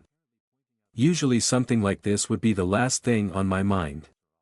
But yesterday my commander dumped a really silly case on my lap. Apparently there is a rumor circulating around the city about mentalist spiders lurking in the sewers. And I'm supposed to check it out. He rolled his eyes with a sigh. Mentalist spiders. Honestly, he mumbled. Zorian struggled not to let his surprise show and somehow succeeded largely because Hazlush was paying more attention to his drink than to him at the moment. He started a rumor without even realizing it. He supposed he shouldn't be surprised. Since he had told Taven about the spiders right in front of Amaya and his sister between Taven and those two, they probably blathered about it to a dozen people at least. Anyway. After work I went to meet with my good friend Ilsa so we could complain about our problems to each other over a drink or two. When she told me she was having problems finding a divination tutor for you. And at that point I realized I have a perfect solution for my problem. I could pawn off the case to some other poor schmuck. Help a friend in need. And settle a long-standing argument between me and my commander in one fell swoop. See. A couple of years ago the bureaucrats in Eldamar decided to launch an initiative for getting more mages interested in a career in law enforcement. Only. Instead of doing something concrete to attract new talent they asked mages already working inside the police force to go introduce the profession to mages in training on their own initiative. Ah, said Zorian. So you're supposed to do things like this anyway? Yeah. But I've been kind of slacking off in that regard. So my commander is constantly nagging me about missing my quota. Can you blame me though? We get paid extra for doing it. But it's a pittance considering the hassle. You know better than I do, Zorian shrugged. How does introducing me to the profession get you off the spider case? Though. I don't have time to do both, Hazlush said. He frowned for a second and then shook his head. As if to clear it. Yup. That's my story and I'm sticking to it. The discussion petered out after that. And Hazlush promised to meet him again at Monday. Zorian was lost in thought as he went back to Amaya's house. Wondering whether anything would come out of the whole spider investigation. Probably not. Considering how seriously it was taken by Hazlush. But still. He'd have to prod the man for additional details after a week or so. Zorian tapped his foot impatiently as he waited for Amaya to open the door. He had the key to the front door. But that was no help. Amaya had an annoying habit of leaving the key in the lock. And today was no exception. He couldn't enter without her help. She probably liked it that way. The sound of unlocking brought his attention back to the door itself. Which flung open to reveal a concerned-looking Amaya staring at him. Did something happen? He asked. Did Kiriel do something stupid while he was gone? I should be the one asking that, she said. Where were you? You were supposed to be back hours ago. Zorian floundered. What's the problem? It's not like I'm coming in the middle of the night or anything. The annoyed look she was giving him told him he shouldn't have said that. Not that he understood why. It's not like there was a rule saying he had to rush back home after class. After all. Back in Siren. His parents never cared what he did in his free time. So long as he didn't neglect his duties or embarrass them in the process. It was an alien feeling to have someone concerned for him just because he didn't come home on time. Look. I'm sorry but I had to meet with my divination instructor after class and the meeting sort of dragged on, he said. Really? Miss Kuroshka. You're going to lose your nerves if you freak out every time I'm late from classes. It's not the first time I've been held up after class. And it's certainly not going to be the last. She sighed and shooed him inside. Apparently somewhat mollified by his speech. In the future. Try to notify me when you're going to be late, Amaya said. Surely there is some piece of magic that can transfer messages within city limits. Yes. That was a good idea. Zorian had to admit. I'll see what I can find, he promised. Good, Amaya said.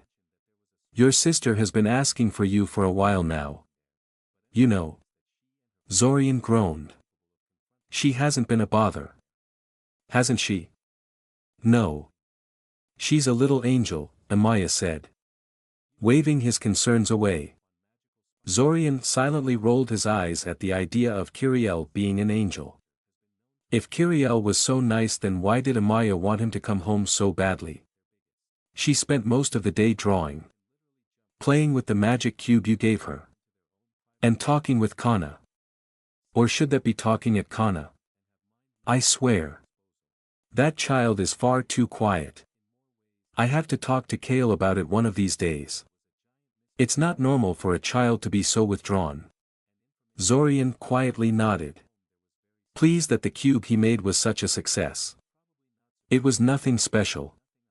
Just a simple stone cube with a bunch of light-emitting sigils arranged into a childish puzzle. He found a design in one of the books Nora recommended to him back when she had been tutoring him in spell formulas and decided making one would be doubly useful. It would give him some practical experience using spell formula and give Kiriel something to pass the time with. Sounds like she had fun today, Zorian remarked. What did she need me for?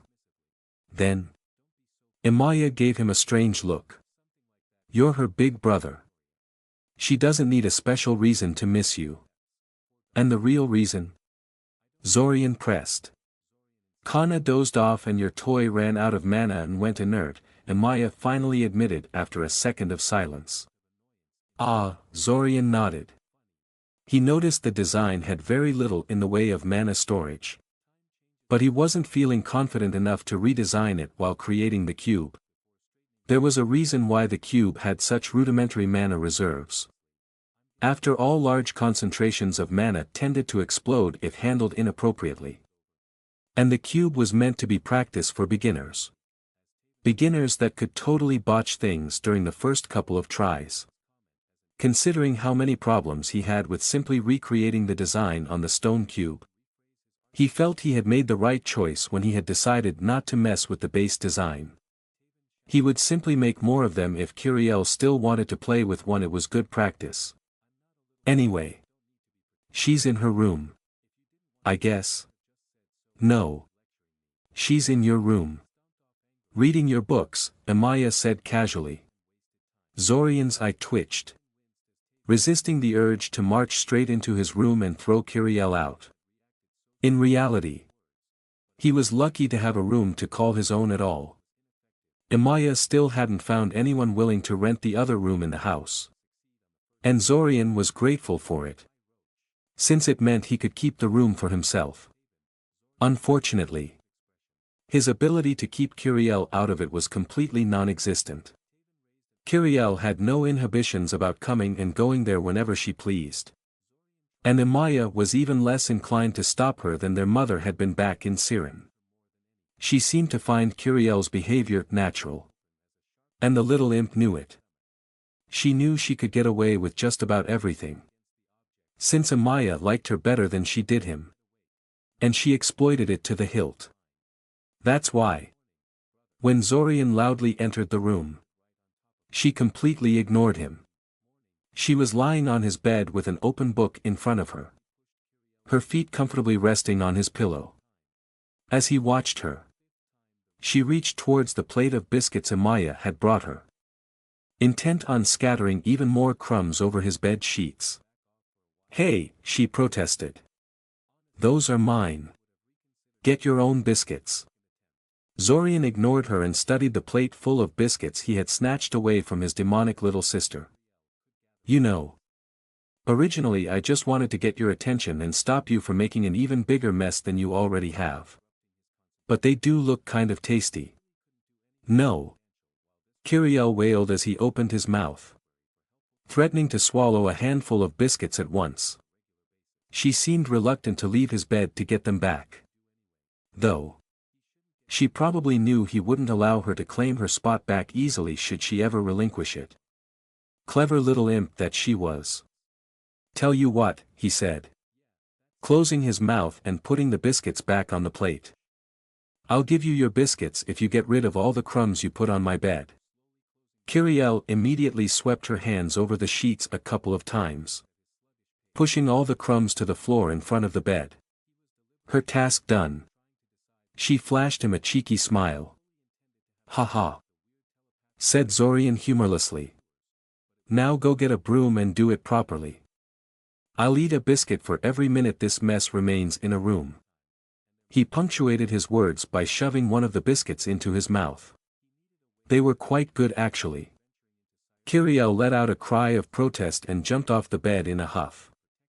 She unsuccessfully tried to retrieve her plate of biscuits. But when she realized she couldn't make him give it back, and when he ate a second one, she instead ran off to get a broom and a dustpan. Apparently she also complained to Amaya, because several minutes later she showed up with another plate of biscuits. So he didn't have to steal from his little sister. Whatever. Sadly. Even after he recovered his bed from Kiriel's clutches, she still returned to his room. Currently she was sprawled over his chest, having collapsed atop of him when he closed his eyes for a second. Why are you still here? Kiri. Zorian sighed. Kiriel didn't answer at first, being too busy climbing over Zorian's body like he was an inanimate object that didn't feel pain and discomfort. Once she lay firmly on the bed with him, having wriggled sufficient free space for herself, she spoke. I'm bored, she said. Your puzzle broke. By the way. It didn't break, Zorian said. It just ran out of mana. I can make you a new one tomorrow if you want. Okay. A short silence descended between them and Zorian closed his eyes to take a little nap. Zorian? Kiriel suddenly prompted. Yes. Zorian asked. What's a Morlock?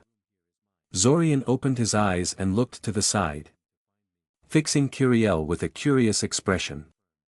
You don't know what a Morlock is? He asked incredulously. I just know they're these white-haired blue-eyed people, Kiriel said.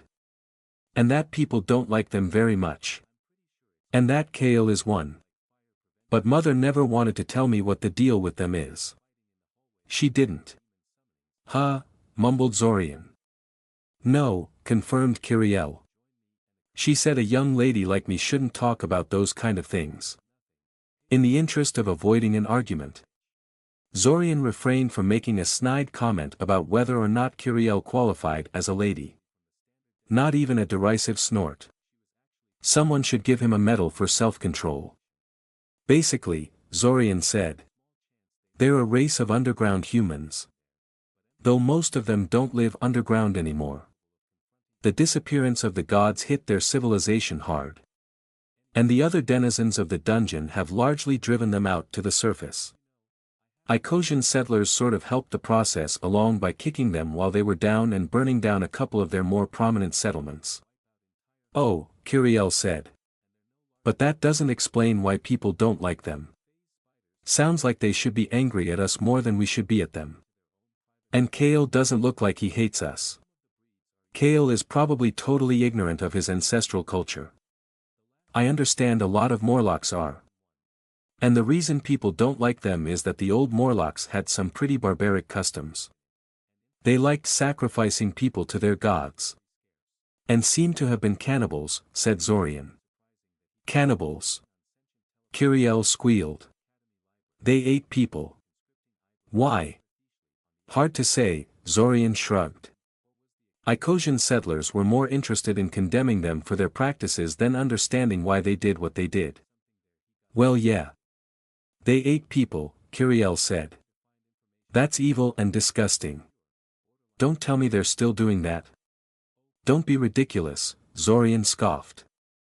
The authorities would never let them get away with something like that.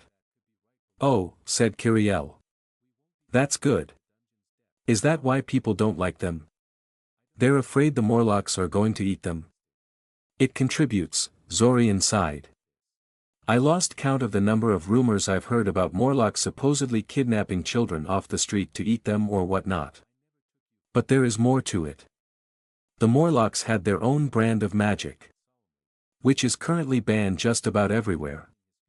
But a lot of Morlocks still practice it. The guild calls it blood magic.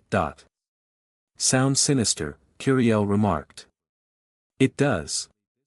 Doesn't it? Zorian said. There is no official information about what blood magic actually is. But most people think it has something to do with sacrifice. The story is that Morlocks could use a ritual killing of a person or animal to power their spells.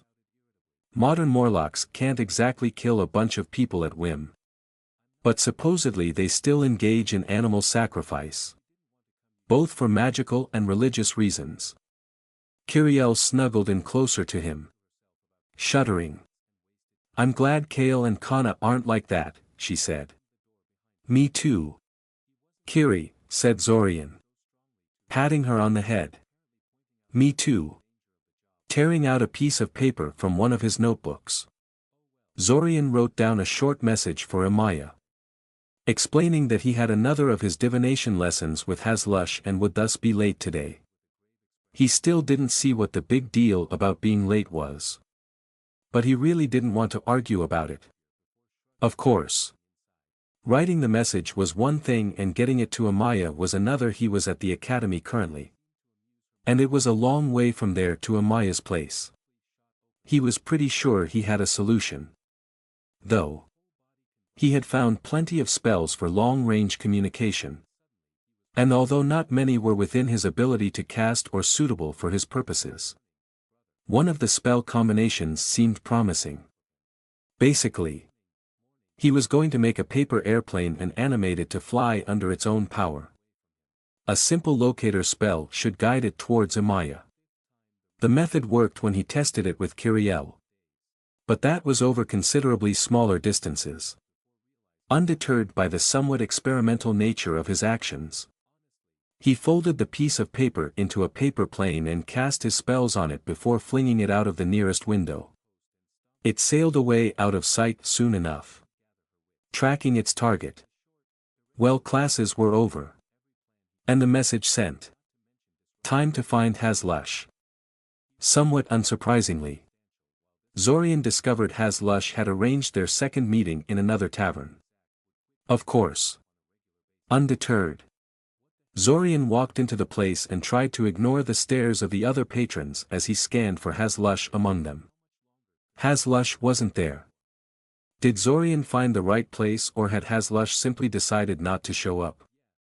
He did have a bit of trouble finding the place, since Hazlush had given very vague directions to it. But Zorian was sure this was it. He was just about to leave the tavern to see if he had missed something when he realized it. Something was wrong. He felt an almost unnatural desire to leave this place. If he hadn't spent the dozen or so restarts suffering through Kiran's resistance training, he probably wouldn't have noticed it. But there was a compulsion effect targeting him. He pulled out his divination compass and murmured a quick locator spell, seeking out Hazlush. The needle immediately pointed towards an unassuming brown-haired man in factory worker getup sitting in the left corner. Sighing, Zorian shuffled over to the man and sat on one of the chairs facing his table. "Can I help you?" the man asked in a painfully scratchy voice, staring at Zorian with hollow, bloodshot eyes. Very creepy. Very uninviting. Instead of answering, Zorian muttered a quick dispel. A wave of dispelling force rushed towards the man, disrupting the illusion. The creepy man melted away to show Haslush pouting at him like a little kid. I must say. I didn't expect that, Haslush said. I figured you'd enter and leave the tavern at least 3 times before you figured it out. I dare say you just broke the betting pool. Only 2 people voted for you getting it right away. Out of the corner of his eye Zorian saw 2 of the bar patrons giving him a thumbs up. Can you drop the compulsion spell now? Zorian sighed. I don't think I'll be able to pay attention to you with this constantly hanging over my head all the time. Oh. Right, said Haslush, snapping his fingers. Zorian's head cleared immediately and the desire to bolt out of the tavern evaporated. So what exactly was the point of that? Zorian asked. I wanted to see where your observation skills stand, Haslush said, taking a sip from his glass. Divination is one of the trickier magical disciplines. Because failure is not obvious. You could perform a divination flawlessly and still get nothing out of it. You could mess it up totally and not even realize you did something wrong. Ask the wrong question. Interpret the results incorrectly. Or fail to take an important variable into account and it's all just wasted effort. Experience can help you minimize those kind of issues. But it helps to be naturally perceptive. I guess getting it right immediately means I scored really well. Zorian tried. It means you're off to a good start, Haslush said. We're not done yet. And with that, Haslush reached out across the table and caught him by his wrist before he could pull his arm away. All sights and sounds around Zorian instantly disappeared. His surroundings replaced by an inky silent void. The only things he could still see and hear was his own body and Haslush, who seemed to be sitting on thin air. What with his chair being replaced by the same darkness that consumed everything else. Don't, Haslush warned when Zorian tried to wrench his hand free of Haslush's grasp. It's a harmless spell. And it will disappear the moment we break skin contact. If it makes you feel any better. I'm suffering the same effects while it lasts. What's the point of this? Then, asked Zorian. How many people were present in the tavern when I used this spell on you? Haslush said. What? Zorian tried to look around him and immediately realized what the darkness was supposed to accomplish. Oh. You want to see how much I noticed about the state of the tavern? How many people, repeated Haslush. Zorian racked his brains for a moment. He did get a pretty good look at the patrons of the tavern when he was scanning them, trying to spot Haslush. But he never actually counted them. And it's possible someone left the tavern while he was talking to Haslush without him noticing it. 23, he tried. Close. How many trophies are lined up on the wall next to our table? Unfortunately. While Zorian had noticed the trophies, he didn't give them more than a single glance. 15 more questions from Haslush in that vein. And Zorian was no longer feeling so confident about this. Haslush finally let go of his hand and the rest of the tavern immediately appeared again. Oh, don't feel so down, Haslush said. You're not half bad. Really. And honestly, I wouldn't have cancelled our lessons just because you did badly in something like this. How are you standing with divination? Anyway. Standard second-year graduate, or do you have something extra? I know a bunch of library divinations and I have mastered the north-finding shaping exercise, Zorian said. What? North-finding exercise already? Asked Haslush in surprise. Personally, Zorian felt that exercise was very easy. Well. There goes the homework I intended to give you after today's session. Anyway. Today I'll teach you how to analyze objects.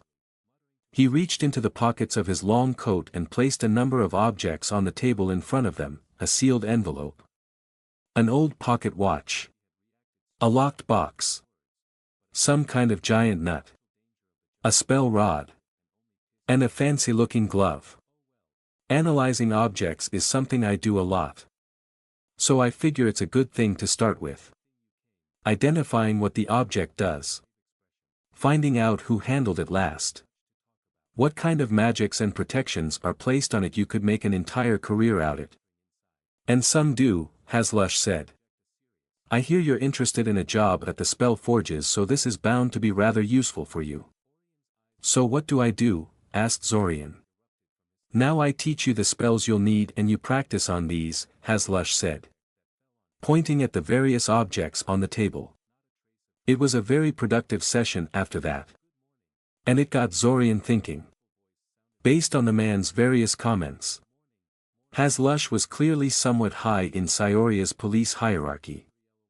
Maybe he could do something useful with the information about the invasion without tipping off the organizers. It might be worth dying once or twice to find out. I really must thank you, Mr. Etc., Zorian said. You are a lot better at this than I initially gave you credit for. It's fine, Haslush said. I actively cultivate a somewhat unflattering fa. It helps people relax around me. So what are you trying to butter me up for? Anyway. Zorian sighed. How should he put this then? Could you put up some privacy wards first? Zorian asked. Haslush raised an eyebrow at the request but nodded in agreement soon afterwards. He quickly set up some sort of spells over their table and then waited expectantly. He would have to get the man to teach him some of those protective spells in one of the restarts.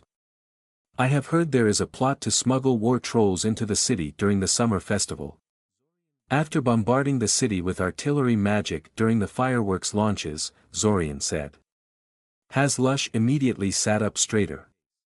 So at least it seemed he wasn't going to get dismissed out of hand. Now he just had to make sure he doesn't get carted off to the police station. And I don't suppose you'll tell me where you heard that? Asked Haslush suspiciously. Can't, Zorian confirmed. It seemed reliable to me. Though. I see, Haslush sighed. He poured some more alcohol into his glass and took a sip. I hate the summer festival. You know. Virtually all buildings have their warding schemes loosened while it lasts. The huge amount of visitors makes it hard to spot troublemakers in time. And the mayor and other bigheads want all sorts of stupid things done in preparation for it. It's a perfect time for criminals and terrorists of all stripes to go wild in the city. Ha! Zorian didn't actually know that until now. So how are these people going to smuggle in goddamn war trolls of all things? And what are they trying to accomplish? Through the dungeon, said Zorian. As for the purpose, I honestly don't know. Anything else you can tell me? Haslush asked. Not really. No. Then I have just one more question, Haslush said. Why are you telling this to me? Of all people? There are some very high-placed people involved in this.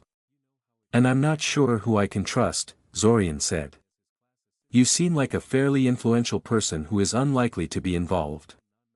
Also, I'm hoping you won't drag me off to a cell for questioning. He didn't actually know whether high-placed people were involved or not. Of course. But he felt it was a good bet they were. He failed to see how an invasion of this kind of magnitude could be organized without the cooperation of some very influential person inside city administration. I'm tempted, Haslush admitted. But all you'd really have to do is claim it was all a prank and I'd pretty much have to let you go. The Mage Guild was founded because mages didn't trust civilian law enforcement to judge them fairly. And they guard their privileges jealously. They would get you out within days and perform their own investigation. You'd get a slap on the wrist for being stupid and I'd spend the next year being punished by my bosses for falling for a childish trick and getting the Mage Guild angry at us. Zorian fumbled. Haslush sounded more than a little bit bitter. He didn't know Scioria's police force harbored such resentment towards the Mage Guild. It's fine, Haslush said. I'm not angry at you. I guess I'll do some investigating and we'll talk more about it after our next session. You try finding out more from these mysterious sources of yours. Zorian left the tavern in a good mood. though it was somewhat dampened by fear of assassins. Hopefully Haslush would be discreet in his investigation. When he got to Amaya's place he was told by Amaya that she got his message. But she was still fairly unhappy with him. Apparently the paper plane rammed straight into the back of her head when delivering his message. And that was dangerous. What if it had rammed into her face and poked out her eye? Some people were never happy. The house was calm. The only two occupants currently present being Zorian and Kiriel, and thankfully, Kiriel was amusing herself with doodling into her notebook instead of pestering him. That was good. Because trying to levitate a snail, like Zorian was currently doing, was not at all easy. Not only was the snail alive, and thus inherently resistant to magic, but it was also actively fighting the levitation effect, twisting and bending in the air in an attempt to break free of the unseen force holding it aloft. He was cheating a little. He was actually levitating the shell, which was largely immobile and much more solid than the actual snail. The real test of skill would be levitating a slug or something. But well, he was having enough trouble with the damn snail at the moment. Poor snail, Kiriel remarked from the sidelines. Why don't you let this one go and find another one to torture? It's going to end up traumatized if you keep this up. I'm not torturing it, Zorian protested, trying to split his attention between holding the snail in the air and talking with Kiriel. It's completely unharmed. I'm not even sure if snail brains are complex enough to be traumatized. The damn thing is as enthusiastic about escaping as it was when I started this. Kiriel looked as if she was about to argue but then just grunted and melted back into her chair. Where is he? She said after a minute of silence. I don't know. Kiri, sighed Zorian. Be patient. He isn't even late yet. Maybe we should start without him, she tried. No, we should not, snapped Zorian. The snail wobbled in the air, its eye stalk swinging wildly as it sensed its bonds weakening and redoubled its efforts. Honestly, Kiri, you can be so callous sometimes. The only reason I'm even doing this is because Kale asked me to. You should be thanking him for letting you participate. You're the one to talk about callousness, Kiriel grumbled. You'd rather help a stranger you met a week ago than your own little sister. And I am grateful. I just. Then be nice and wait. Zorian interrupted her, slowly lowering the snail into his hand. He clearly wasn't going to get any more work done today. He'll be here soon enough. If you want something to do, go release the snail back into the garden. What? No way. Zorian raised an eyebrow. Weren't you just advocating its freedom? Well, yeah. But I'm not gonna touch it or anything. It's slimy and disgusting, and you. Zorian rolled his eyes and put the snail into a small box by his side. He would release it outside later. A sound of door opening signaled Kale's arrival. I'm here, Kale said. I'm not late. I hope. How did you know he was coming? Kiriel asked suspiciously, turning to Zorian. Alarm spells, Zorian said dismissively. And no. Kale. You're not late. Though Kiriel was impatient like usual. Anyway. You said you need my help to catch up to third-year curriculum. Right? Which part do you need help with? I really don't know, Kale said. As I said, my education was somewhat spotty, so even though I know a lot of things, there are things that formally trained mages take for granted that I'm not even aware of. Why don't you give me a brief overview of your first 2 years and we'll see where to go from there? Ilsa said she will test me 3 months from now. So there is plenty of time to work with. Zorian gave his sister a knowing look. But she was avoiding his eyes. He was sure that Kale knew exactly where he was deficient knowledge-wise. But Kiri had probably asked him to play along for her, being largely ignorant about magic herself. He really didn't know why she was so adamant to learn magic right now. As opposed to later. In a proper school environment. Honestly. As much as he cared for his sister and liked Kale, he probably wouldn't be taking Kiriel with him to Scioria too often. He spent most of his time in the house dealing with Kiriel, Imaya or Kale, and occasionally Kana. Leaving little time for his personal self-study. Relatively speaking. Of course Kiriel already complained he spent too much time studying and not enough having fun or paying attention to her. But all things considered, he could take it easy every once in a while. He could set aside a few hours on helping Kale study for his test. Even if he would never actually live to take it during the time loop. And if Kiriel wants to listen in, then so what? He gave them both a brief explanation of the first 2 years in the academy. Magic-wise, most of the first year was spent on teaching students how to consciously and consistently draw on their magical core. Mostly by making them activate various magical objects. There was even a first-year class called Operation of Magic Items. Which was exactly what it said in the title. They also worked on their memorization by doing increasingly complex strings of gestures and chants shown to them by teachers. A practice for later study of invocations. The rest was theory, introductions to various magical traditions and disciplines. Learning how to understand the basics of Icosian language. Biology. History. Geography. Law and mathematics. Not all of it was strictly related to magic. But wait. Who's that? We'll have to postpone that for the moment, he said. Looking at the door. Someone is. Before he could say anything, the door slammed open and Taven barged into his room in her usual aggressive manner. She scanned the room quickly and immediately stalked towards him when she noticed him. Coming here. He finished with a long-suffering sigh. Roach, she exclaimed excitedly. You're just the man I wait. Am I interrupting something? Yes. Zorian tried. Never mind. It will only take a minute.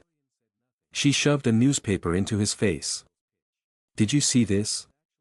He sighed and snatched the newspapers out of her hand so he could put them on the table. There. Now he could actually see what she was taking about. Let's see. Academy student kills Oganj. Yesterday morning Zak Novita shocked the world when he announced in front of gathered reporters that he had slain Oganj.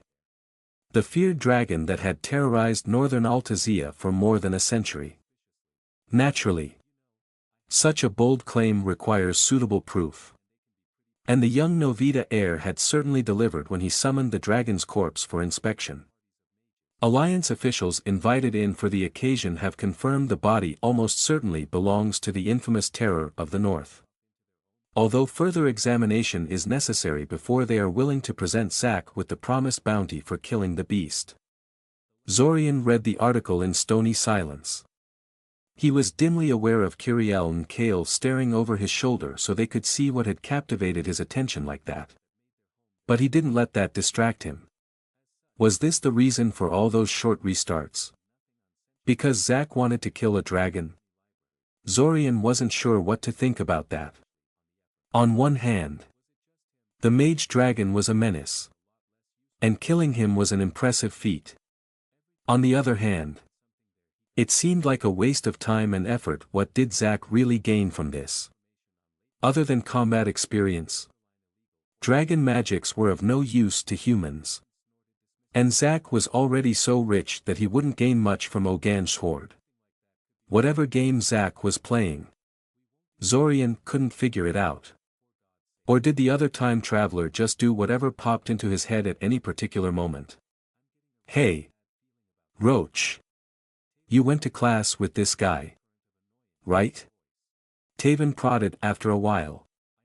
Yeah, he confirmed. He was supposed to be in my class this year too. But failed to show up when the classes started.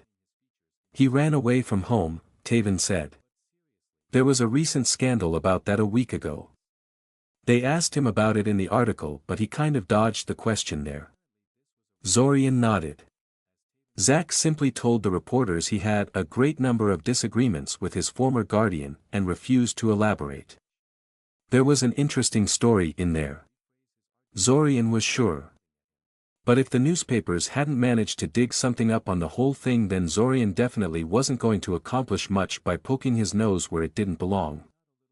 Zack also told the newspapers he intends to go back to school for a few months when he was prompted for his immediate plans. Great. He would have to lay low during the next few restarts. Until Zack got tired of the academy again. Isn't Ogange the dragon that annihilated an army sent to kill him? Kiriel asked. Or was that mother just trying to scare me? A small army. And Ogange lured it into a trap, Kale said.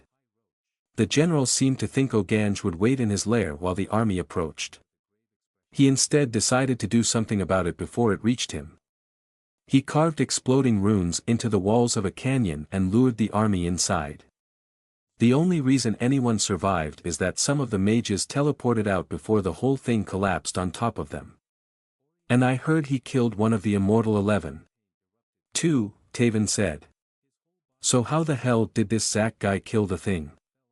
Is he some kind of legend or what?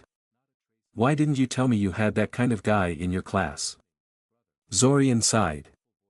What the hell was he supposed to tell her? Let me put it like this, he said carefully. During the first 2 years, Zack had trouble with just about everything. He was such a poor mage that people weren't sure if he would pass his certification. And you know how easy that thing is. That doesn't make sense, Taven said. Even if the whole killing Ogange thing is a trick of some sort. He still summoned a corpse of a fully grown dragon. Even I can't summon something that big yet. I guess everything changed during the school break, Zorian shrugged. Somehow he went from a borderline failure to amazing genius between year 2 and 3. That's totally ridiculous, Taven huffed. How would that even work? Time travel, suggested Zorian shamelessly. Like I said. Ridiculous, Taven countered immediately. Are you sure he wasn't faking incompetence? I'm not sure of anything. Taven, Zorian said. And he really wasn't. Even after a whole year of being trapped inside the time loop, he still felt the entire situation was all kinds of crazy. And the few things I do know are so insane you wouldn't believe a word of it. Oh. Now I just have to hear them, said Taven. Crossing her arms in front of her chest defiantly. Go on. Just try me. Tell, agreed Kiriel. Kale didn't say anything. But Zorian could tell he was curious as well. He could tell them about the time loop. But even if they believed him, what would that accomplish? They were no more qualified to solve this mystery than he was. And if they went around telling that story to people, they could blow his cover to Zack or possible third parties. Then again, he already told Hazlush about the invasion. So he was already playing with fire in this restart. Oh, to hell with it. As if they'd ever believe him anyway. If I told you that Zack and I are time travelers perpetually reliving this first month of school, and that a giant army of monsters and hostile mages invades the city during the summer festival, what would you say? Taven raised her eyebrow at him. Well. Go on, Zorian prompted. You're right, Taven sighed. I don't believe a word of it. So you're saying the things you know are that insane? At the very least, Zorian confirmed.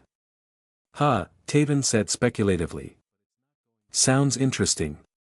But you'll have to tell me those stories some other time. I kept you long enough. I think. See you around. Roach. Zorian watched as Taven left before turning back to Kale and Kiriel. So. Shall we continue where we left off? They both remained silent. Staring at him. He said. Why are you staring at me like that? Is it true? Kiriel asked fearfully. Are you really a time traveler? Zorian opened his mouth and closed it again. What?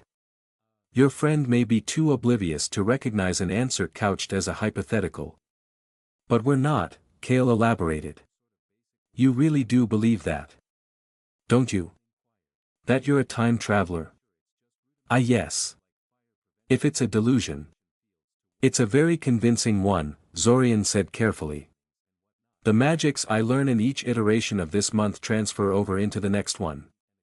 Insanity doesn't give the victim spells and shaping skills. I don't understand, Kiriel complained. You and me both.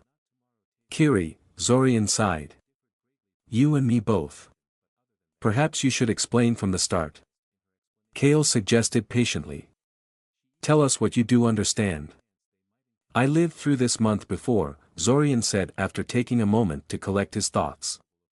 The first time. Before I knew about the time loop. I did not bring Kiriel with me to Scioria. What? Protested Kiriel. Zorian. You jerk. I lived in one of the academy-provided apartments and I went to classes like normal, said Zorian. Ignoring her. He glanced at Kale. You did too. But I didn't know you then. However. We had an extra classmate. Zach. Kale guessed. Yes, Zorian confirmed. Unlike the previous 2 years I shared a class with him. This time he was amazing. He solved every test perfectly. He had mastered hundreds of spells and he was good enough at alchemy to impress you. Of all people. Kale raised his eyebrow at him. Yes, Zorian assured. It was like he was completely transformed during the summer break. At the time I didn't care very much. I was curious as to how he accomplished it. But it was not my business to pry. And then the summer festival came. And everything went to hell. Artillery spells descended from the sky on the city. And an army of monsters followed in their wake. As I was running through the burning city, I witnessed Zach fighting the invaders. He was throwing high-level spells as if they were candy. Fighting with a skill that no third-year student could possibly possess. He fared pretty well at first. But then a lich arrived at the scene and demolished him. He paused for a moment to consider his next words. But Kiriel evidently didn't want to wait that long. And then what? Kiriel asked. What happened next? What else? Zorian scoffed. We died. The lich cast some kind of weird spell at us, a necromantic spell. I am told, and we were instantly killed. So how did you go back in time then? Asked Kiriel suspiciously. I have no idea. All I know is that I was suddenly back in my bed in Scioria.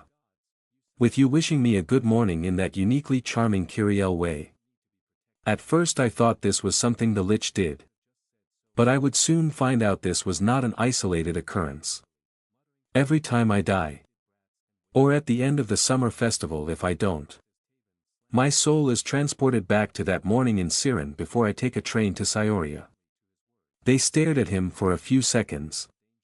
And Zorian was already becoming certain they would suddenly start laughing and mocking him when Kiriel decided to speak again. So you are a time traveler. But you can only go 1 month into the past and only until one specific day, said Kiriel carefully. Zorian nodded. She understood that a lot better than Zorian had thought she would. And you don't control any of it. Except by deliberately killing yourself. Yes, Zorian confirmed. You are the lamest time traveler ever, Kiriel opinionated. And just like that the tension was broken. It had been 3 days since he had told Kiriel and Kale about the time loop and he was honestly a little bit disappointed by their reactions. They both seemed to believe him. But neither was terribly affected. Both of them were still asking him questions about it whenever they could catch him alone.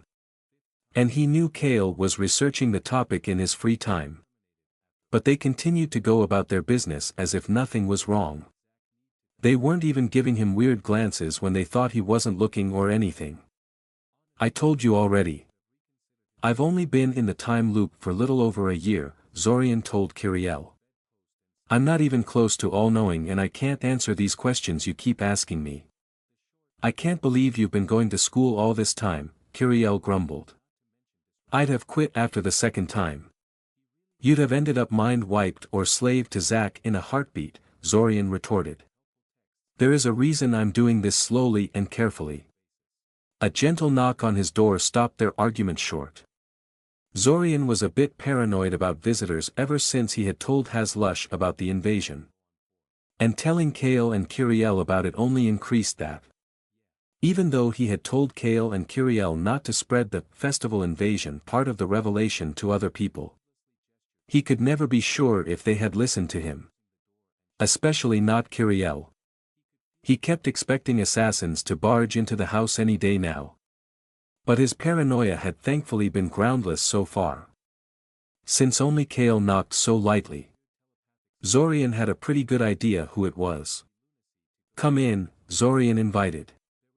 Instead of coming in. However. Kale remained standing in the doorway. We need to talk, Kale said. A hint of nervousness in his voice. Can you come into my room for a moment? Is it about time travel?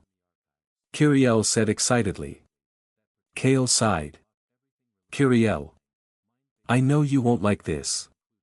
But can you stay in your room while I talk to your brother? It's related to time travel.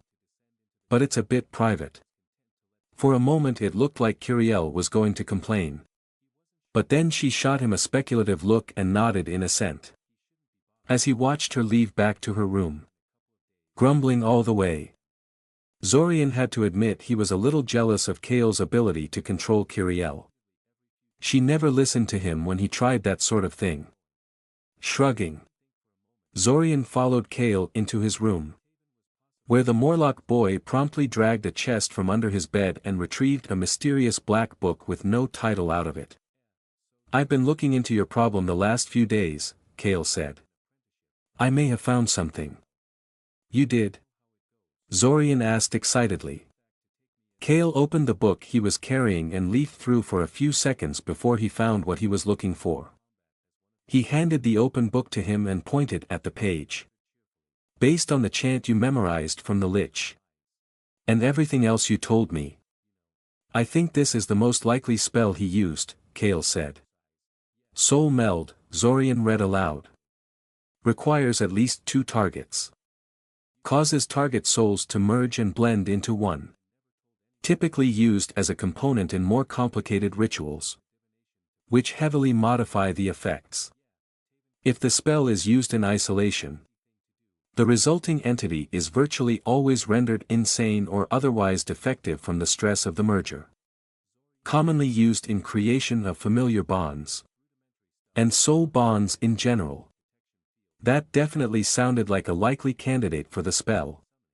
But where on earth had Kale found this? Frowning. Zorian leafed through the rest of the book. It was full of soul magic spells. And much of it was written in several unknown scripts that Zorian couldn't read. This wasn't the sort of thing you could find in the Academy library. Least of all with just a student clearance. Which meant this was probably Kale's personal book. Kale, are you a necromancer? Asked Zorian carefully. A difficult question, Kale answered after a short pause. I do not enslave the dead. Or curse people. There is more to soul magic than that. Though.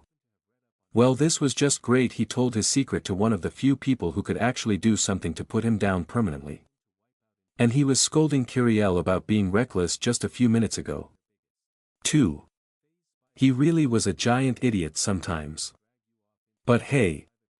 What's done is done. And at least Kale didn't seem very hostile at the moment. If anything. The other boy seemed to be more afraid of Zorian than the other way around. I won't report you. If that's what you're worried about, Zorian said. Partially because he was deathly afraid of what the other boy would do to him if he tried. A necromancer. Of all things, you agreed to keep quiet about my secret.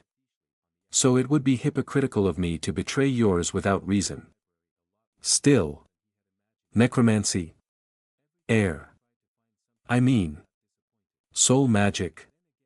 Kale gave him a weak smile. It's an interesting discipline. If unfairly judged. My teacher had an interest in it and I wanted to continue the tradition.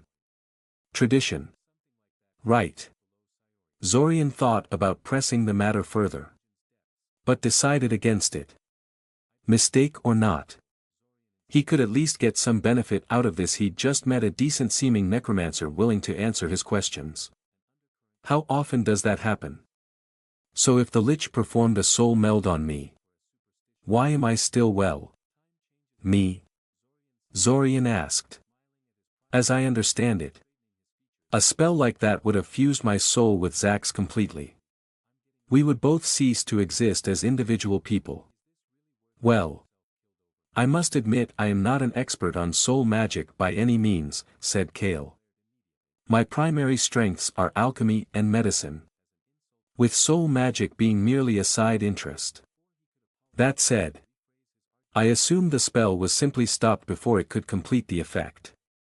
It's entirely possible Zack committed suicide when he realized his soul was being targeted. It would have been a sensible course of action in his case, Zorian agreed. Though he didn't exactly give me the impression that he was aware of the danger when I talked to him. I suppose it could have been the amnesia playing tricks on him. Or he may have a contingency spell placed on him, set to kill him if it detects unauthorized tampering of his soul. You already said he may not be the originator of the time loop. Whoever placed the magic on him was doubtlessly aware of the danger. As the time loop you are trapped in is clearly a work of a skilled soul mage. Right. So since the spell was only allowed to work its magic for a moment, we were spared from the worst effect, Zorian mused. And I ended up with some kind of a soul bond that drags me along for the ride.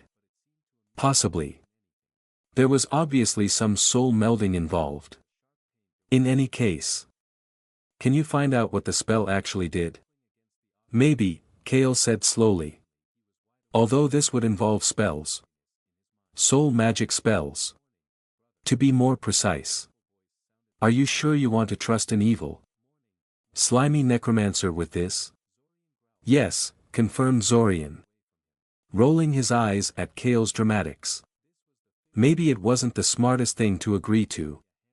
But he was honestly desperate for some answers and he was getting an honest feeling from Kale. He was usually a good judge of character. It is true that I am leery of soul magic. But that doesn't mean I automatically hate you now. Go ahead and cast whatever spells you need. After 15 minutes of mysterious spell casting, which had no visible effect on him, and didn't even give him an uncomfortable feeling, Kale was forced to admit he didn't get much. The only thing the other boy could tell him was that he definitively didn't have a classical soul bond with Zack if he was connected to the other time traveler. It was through something more exotic and subtle than that. I'm sorry, Kale said. I thought soul magic as grand as this would be blatantly obvious, but I guess I was wrong. Maybe if I tried it on Zack.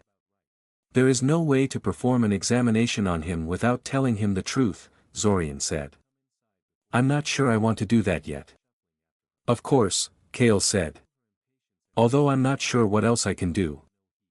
I'd have to be a vastly better soul mage to help you with this. And if you're right, I just don't have the time to become one. Even if you convinced me of all this right at the start of the time loop, and I'm not sure you could do that so soon.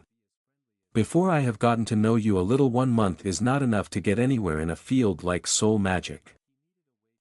Fumbled Zorian after a few seconds of silence. Maybe you could teach me soul magic. You said there is more to soul magic than cursing people and enslaving the dead, Zorian said. And I really do need answers that only soul magic can provide. Also, if he learned soul magic personally, he would no longer have to trust strangers to mess around with his soul. If someone had to cast soul magic, he'd rather it was him. Though I'm flattered you are willing to set aside your prejudices. The truth is you would never be good enough for what you want to do with it, Kale said. Although most soul magic can be performed by normal mages like you. The really sophisticated spells require a certain amount of soul perception, a skill that can only be gained by drinking a special potion made from a properly harvested dirge moth chrysalis. And is the potion rare? Dirge moths spend most of their lives in the ground, Kale said. For 23 years they live their lives as larvae before emerging from the soil and mass as swarms of poisonous dirge moths. The moths live for exactly 1 day before laying their eggs and dying. In case you're curious. The last emergence of the moth swarms was less than a decade ago. There will be no dirge moth chrysalises for at least another decade, realized Zorian. Kale nodded. And the potion requires a fresh chrysalis, they cannot be preserved. And there is no other way to gain soul perception? Maybe there is. But I only know of this one, Kale said. There are some rituals involving human sacrifice that claim to provide the same benefit to the mage. But I have never tried them and I suspect you would not want to either. Definitely not, Zorian agreed. After a few more minutes of discussion Zorian left Kale's room. Lost in thoughts. He wasn't quite willing to give up on the idea of learning soul magic. But he had more than enough on his plate right now, so he wouldn't push it. There were plenty of other restarts in which to try that later. The moment he had entered the room and closed the door behind him he felt a very familiar touch on his mind. It was not unlike the time he had ventured with Taven into the sewers. Yet a lot subtler and less alien. Like cobwebs brushing against the edges of his thoughts. He immediately panicked. His eyes swinging from one corner of the room to another in search of his assailant while he tried to mentally block the presence from his mind. Despite his practice with Kiran, he found himself unable to do so. So you are open, a clear, confident voice resonated through his mind. Unlike the last time. There was no pain or confusing images involved, but that was somehow even more terrifying. In his last encounter, his opponent was obviously unused to dealing with humans. This one knew exactly what it was doing. Interesting. You have met one of us before.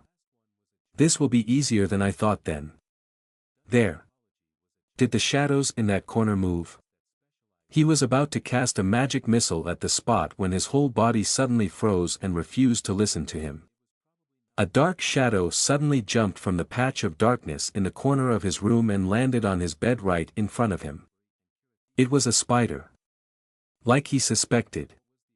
But it looked nothing like what he expected. The spider was relatively small for a giant spider breed.